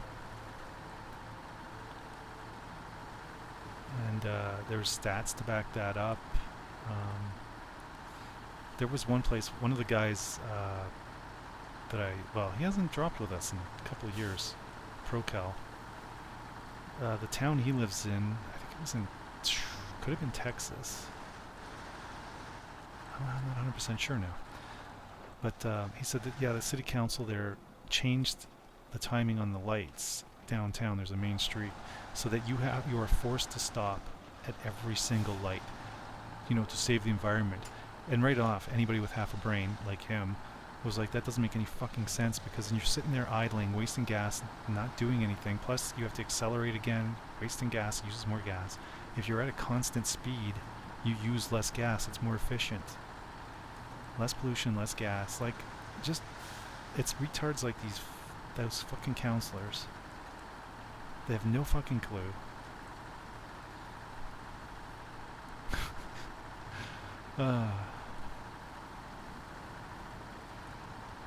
What's the other thing? Hey, we want to get on to, let's get on to global warming. That's a giant scam. They're talking about how carbon dioxide is like a greenhouse gas, and it's, all this carbon dioxide that we're releasing into the atmosphere is changing the climate, and no, it isn't. Carbon dioxide makes up 0.04% of the atmosphere, and that never changes that much, no matter what we do. Even volcanoes put out tons of carbon dioxide, tons, like way more than we do, and it makes almost no difference. You can add in the fact that like a couple 100 million years ago, there was massively higher amounts of CO2 in the air, and the Earth didn't burn up and to a cinder or whatever. In fact, there was more life on the planet. There was 97% more life on the planet about 200, 300 million years ago than there is now. We're a wasteland. Huh. That was easy.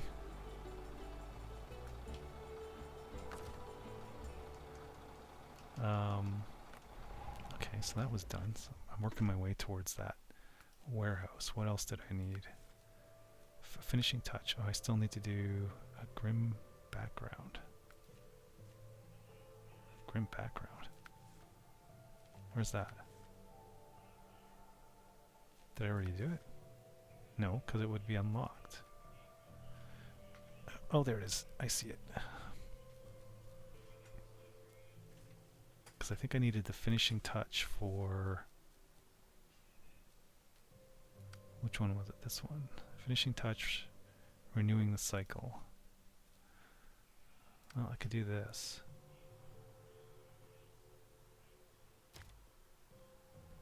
Two cement, two spare parts. Okay, and apparently none of that is available on this map. Okay, there's something. Cement. And that would probably be service spare parts. So that's 4 items.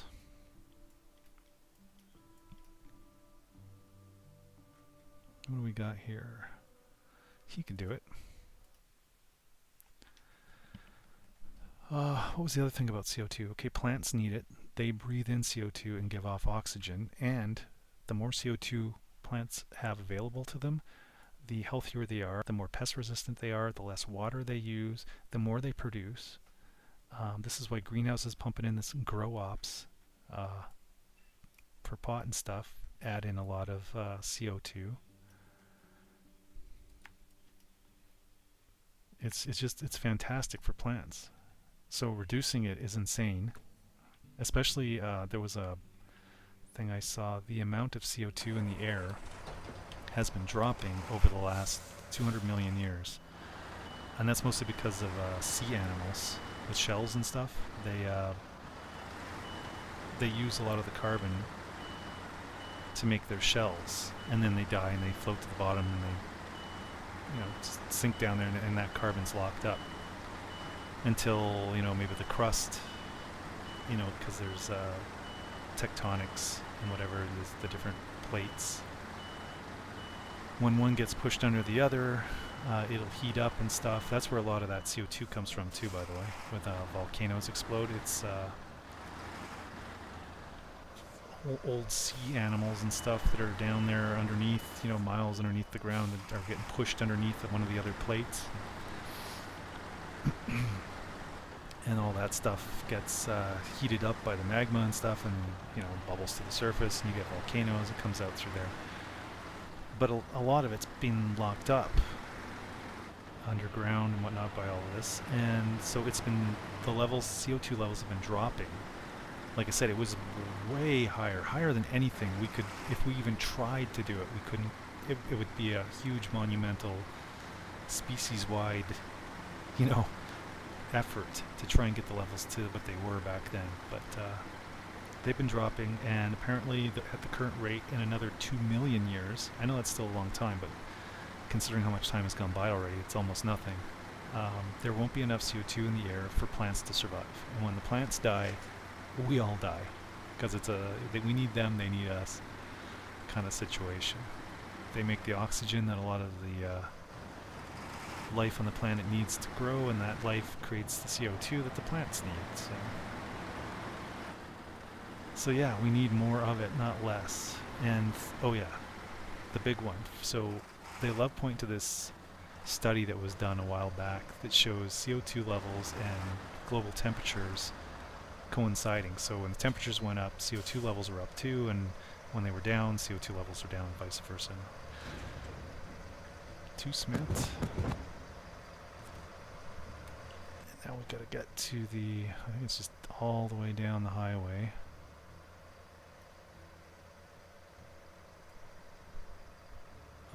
We'll come in this way again.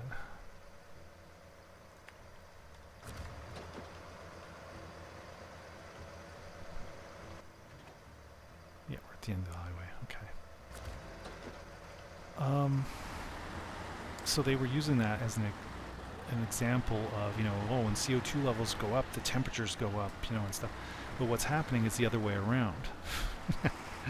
When CO2 levels go up, do I have fuel in my tank? Oh, I have tons of it. I have tons on top, so I'll leave that alone. Leave that for somebody else. When the temperatures go up, the CO2 levels go up. If you look at that graph closer, which is what they weren't doing, they were doing a kind of a big macro view, but if you look at the numbers and the timing and stuff, what was happening is temperatures would go up, then the CO2 levels would go up, or temperatures would drop, and then the CO2 levels would drop. And the reason for that is that water, when it's warm, releases CO2, and when it's cold, it absorbs it. And most of the planet, 70-something% of the planet, is covered in oceans, water, right? So as the sun heats things up in the summer, the oceans release CO2, and in the winter they cool down and they absorb CO2 from the air.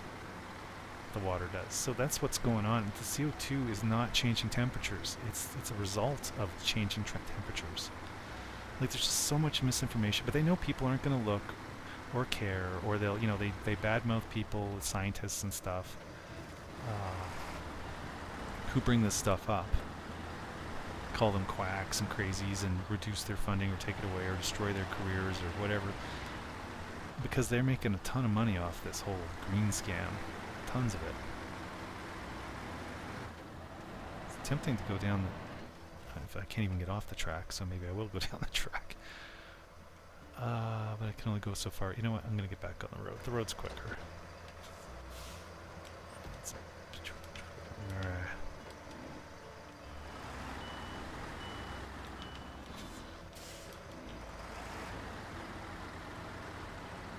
Yeah, they own like the lithium mines and a lot of the companies that build the green, you know, the solar panels and the batteries, and they just have a lot of vested interest in that. Plus, they can control people better that way.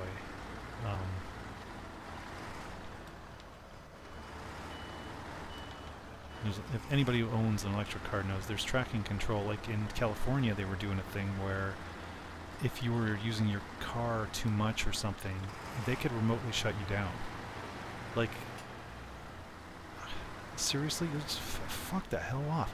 They're doing a thing, where was I just saw the other day somewhere, destroying people's AC units and apartments or something, hanging out the windows. They were destroying them because, you know, oh, you're using too much power and this will save the planet. And it's a mix of crazy time out there retards that have no clue, that are just Viet. I can never say that word. What the hell? I don't know. They're crazy about enforcing this stuff, and that, you know, everybody's destroying the planet and we have to stop them. And then you get the others who know exactly what's going on and don't care. They're making money off of this and they don't care who gets hurt along the way or whatever, as long as they're squeezing us for some cash, or they're getting paid or whatever the hell. Like these guys that set these forest fires, they don't care. They don't care. There's a lot of psychopaths in this whole mix. I swear they would, if aliens came down to the planet and said, if you destroy everyone and everything here, we will give you everything you ever want and endless life, you could live forever, they would do it. They would kill off everyone and everything, and, you know, and then the aliens would, you know, give them whatever they wanted for the rest of their lives, which would be forever. I'm sure some of these people would be more than happy to just do it. That's how fucking crazy some of them are, and I know they are.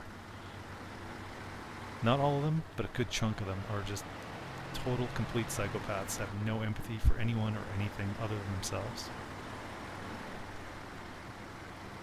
There was a story came out about Anthony Fauci and some of the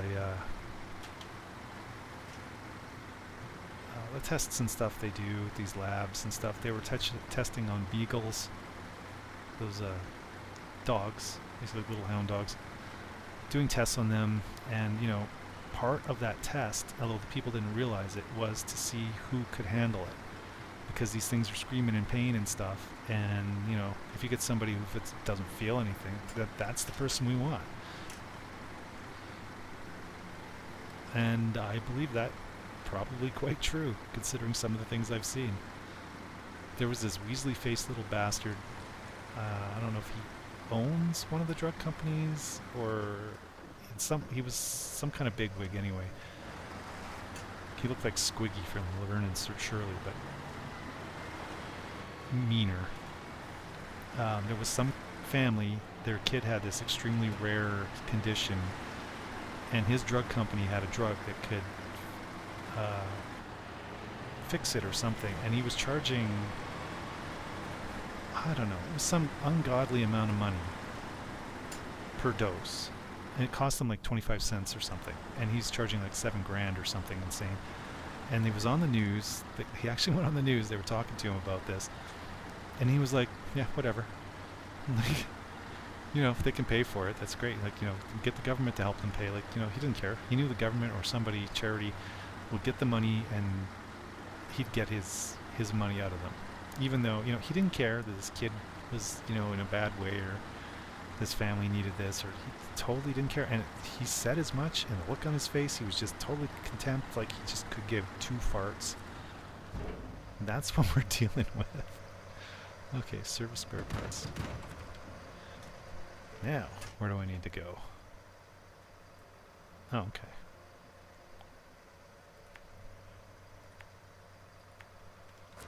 That's not too bad.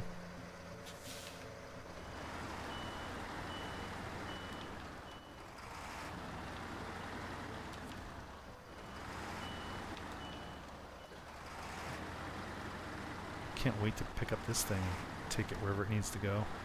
Haven't seen that mission yet.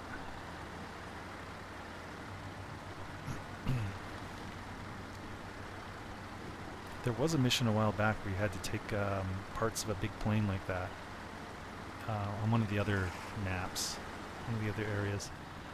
And I discovered with a lot of these things that are usually have to have this, you know, gigantic trailer and all this, if you just if you just winch it, you can connect on with a winch and just tow it, like with a crane or something, kind of connect it up, and then it'll just bounce along behind you and hit trees and stuff and rocks, and just it was easy mode. You could easily get through, no problemo. Wow, this guy smash our face into the ground. How many times can you do it? Let's do a...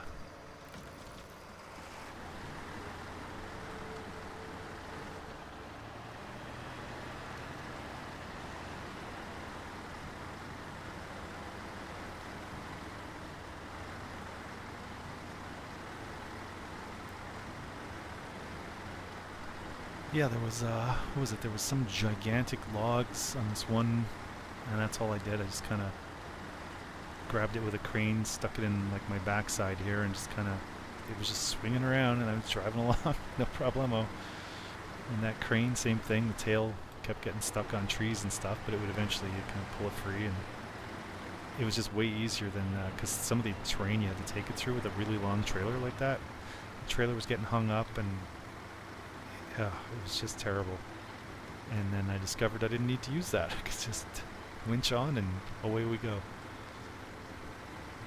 Every once in a while you have to still put it on a trailer at the destination because you have to unload and it has to be packed on a trailer to do that. But sometimes with some of those, I think a good majority of them, you just had to have the thing brought into the area and then boop, it was done. So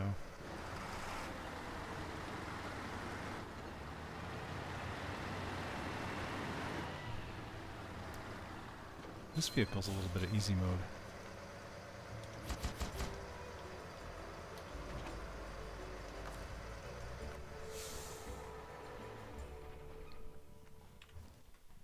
Okay, so we're getting closer to a grim background, which requires celebrity hour. Eesh, this is getting stupid. Movie mountain set and town movie set. Oh my god. So I gotta complete all of these, basically, to get...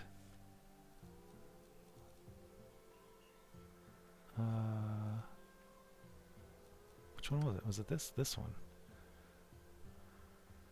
What's the point of getting this warehouse if it's the last thing you do? Like, then you're not using it, are you? Why would they... Usually you get the warehouse so that you could use it for, you know, it's easier to get the things you need because they might be closer to where you need to be or something, but... train station warehouse. Where is that? That must be one of these. No? Oh, element of water. That's what it's called. Okay.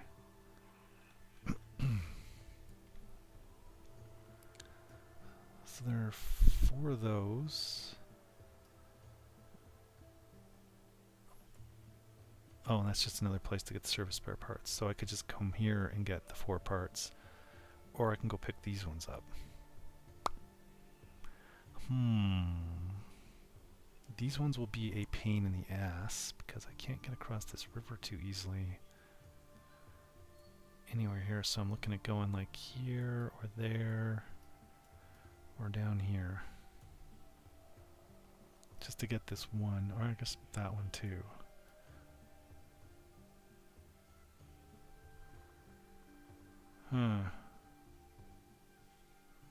It's the Kolob. I know he doesn't, I'm pretty sure he does not have a crane.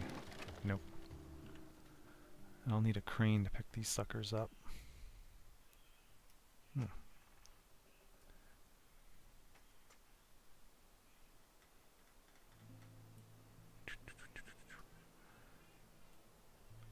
It's just super tempting just to come here, get the service spare parts, and drop them off, and be done, and just leave these.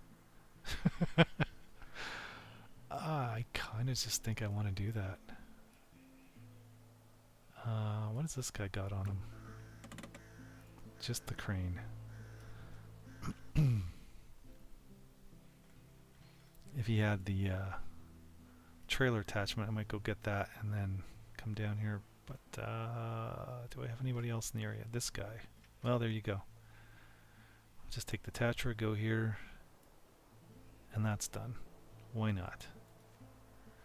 I think oh no, I'm not in it anymore, that's right.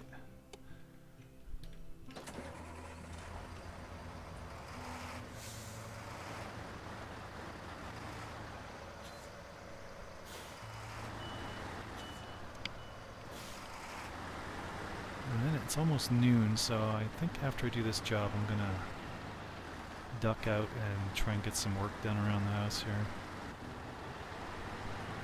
There's a bunch of things. Painting those calipers. I gotta replace a frost-free tap in the basement on the north side of the house. I did the south 2 or 3 weeks ago. It's kind of a pain in the ass, but I've got all the stuff I need now so for the other side. So we can do that.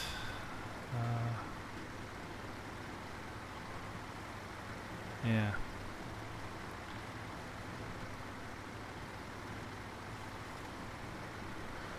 There is never a shortage of things to do when you own a house. But I'd much rather own than rent. Been there renting. Let's see, I've lived in how many different apartments? 1, 2, 3, 4, 5. 5 apartments. And then there was a townhouse. Am I going the right way? This does not feel like the right way. Nope. Zamoran. That is me. I am Zamoran.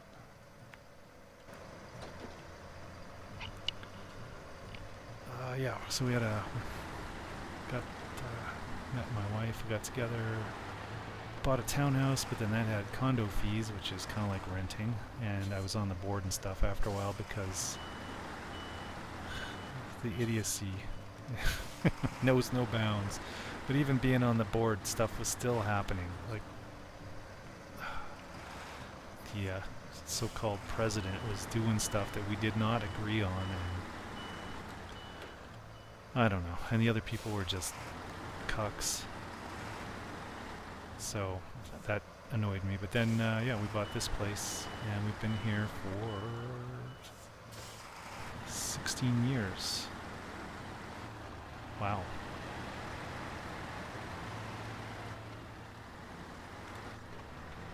Of course, the backyard shows it. Put a lot of work into that.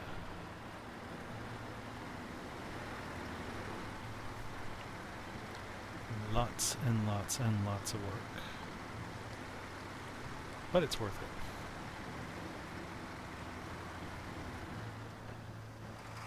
it. I've been pretty handy since forever, so since I was a kid. I mean, like I said, I grew up on a farm, so you get to learn stuff. And I do most of the stuff around the house. Let's see, I fixed the stove, the fridge. You know, just sometimes there's parts. The water softener. That I couldn't get parts, but I could change the resin beads in there. I figured it was time.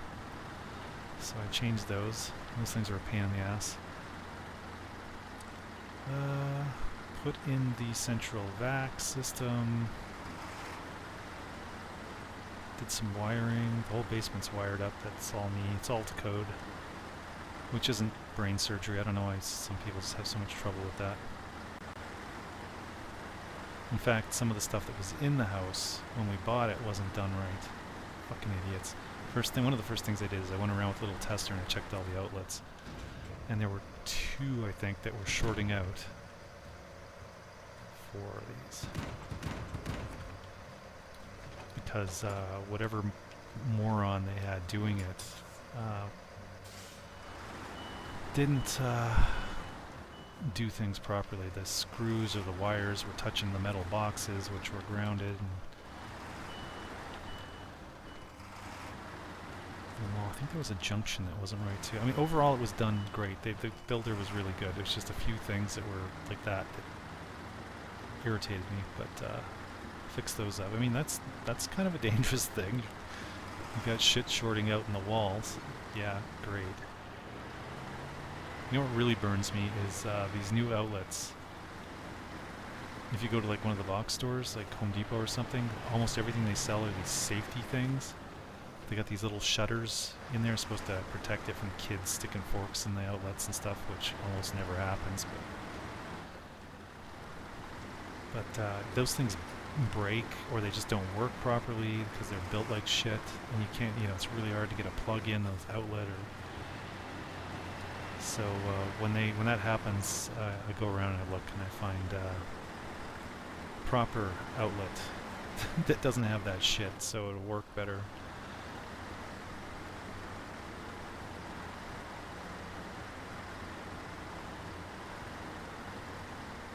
But, yeah, I've done all kinds of fucking shit around the house. And it's good to know how to do that stuff.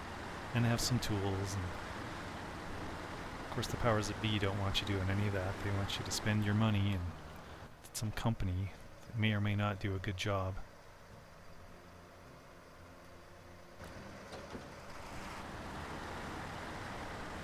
It will cost you an arm and a leg to do something that might cost you nothing. Like that's one of the big reasons why I do a lot of the work on the car myself, with the cars. The clutch there is starting to push it. I might not do the clutch myself. I might take it somewhere and get it done. Because it might be a giant pain in the ass. But yeah, most things I do myself. Plus then you've got the tools, you know how to do it. You know how things work. So if something's not working right, you have a general idea of what it is. And if you do take it in somewhere, you know they can't fucking snow you with some bullshit because you know what's going on. Yeah, I don't know. I think there's things that schools should be teaching people that they're not now. Some basic car mechanics, just the basics of how things work. I have a brother-in-law, right, who owns a sign company. You know those signs that you see on the side of the road sometimes? They have like a little trailer and they have the little slide-in stuff or whatever. He has a company that does all that and more. And he hires these guys to help. Sometimes they're young guys, sometimes they're older guys. He's had guys who didn't know how to use a drill or a wrench, had no clue. How do you not know how to do that? How do you not know how to figure it out within like 3 seconds? You could say, oh, this is interesting. I see how this works. Like these, no clue, none. I couldn't believe he was telling me about these things. And I was like, holy shit. I can't even fathom that. It's just like, wow, no fucking clue about something simple like that. A screwdriver. How does this work? What the fuck? They should be teaching the basics of computers too, and like maintenance and stuff. That should be a thing. Because I mean, these are things, your car, your house, your whatever, your computer, like you should have at least a basic understanding, so that again, people can't screw you, because they will. There's always somebody out there who will screw you if you don't know what you're doing. Government.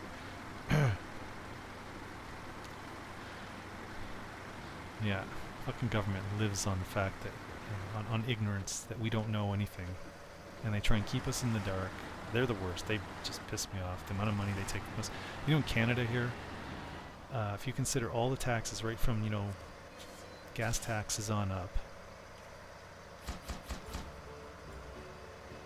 that all gets passed on to us. We pay something like 65% in taxes. So that means over half my day is spent working for somebody else. That money I'm working for isn't mine. It's gone. Somebody else is taking it. That fucking irritates me. Half my day plus is I'm working for somebody else. I'm not working for me. It just boggles the mind. Oh yeah, I should probably go eat something too. Alright, sorry about all the bitching. Oh, this fucking stream shit. It's like a chance for me to just unload and rant. Really shouldn't be doing it, but I mean, people need to know this too. But it's it's black pilling and stuff. I don't know how the guys that do this as a living, like look into the the bullshit that's going on and report on it all the time. I don't know how they don't go nuts or just kill themselves, because it's some of it is just so. Ugh. But again, I'm gonna shut the fuck up, and we're gonna call it. And I don't know. I may or may not be playing this next time. I might play something else. I downloaded a couple of games, some old games and stuff. They're kind of fun. Surprisingly decent graphics for older games and stuff. But Yeah, let's call it there. And I will probably be back on later today. Actually, it's Friday. We do Mech Warrior every Friday and Saturday night. I don't always stream it. It's not as well. I mean, I was doing this. It's not as entertaining as it used to be. Too much cheating. The game is getting a little. There's a lot of lag shit. So you can be shooting somebody, they don't take the damage, or they shoot you and you take it in the back instead of the front where they actually hit you, and stuff like that going on. And it turns into a kind of a bitch fest, a crouchy bitch fest. But it's kind of habit. We've been doing it since 2012. A couple of us get together, but yeah, we'll see. I might do that, and I might do something sooner than that too. Alrighty, I'm gonna shut up. See you guys later.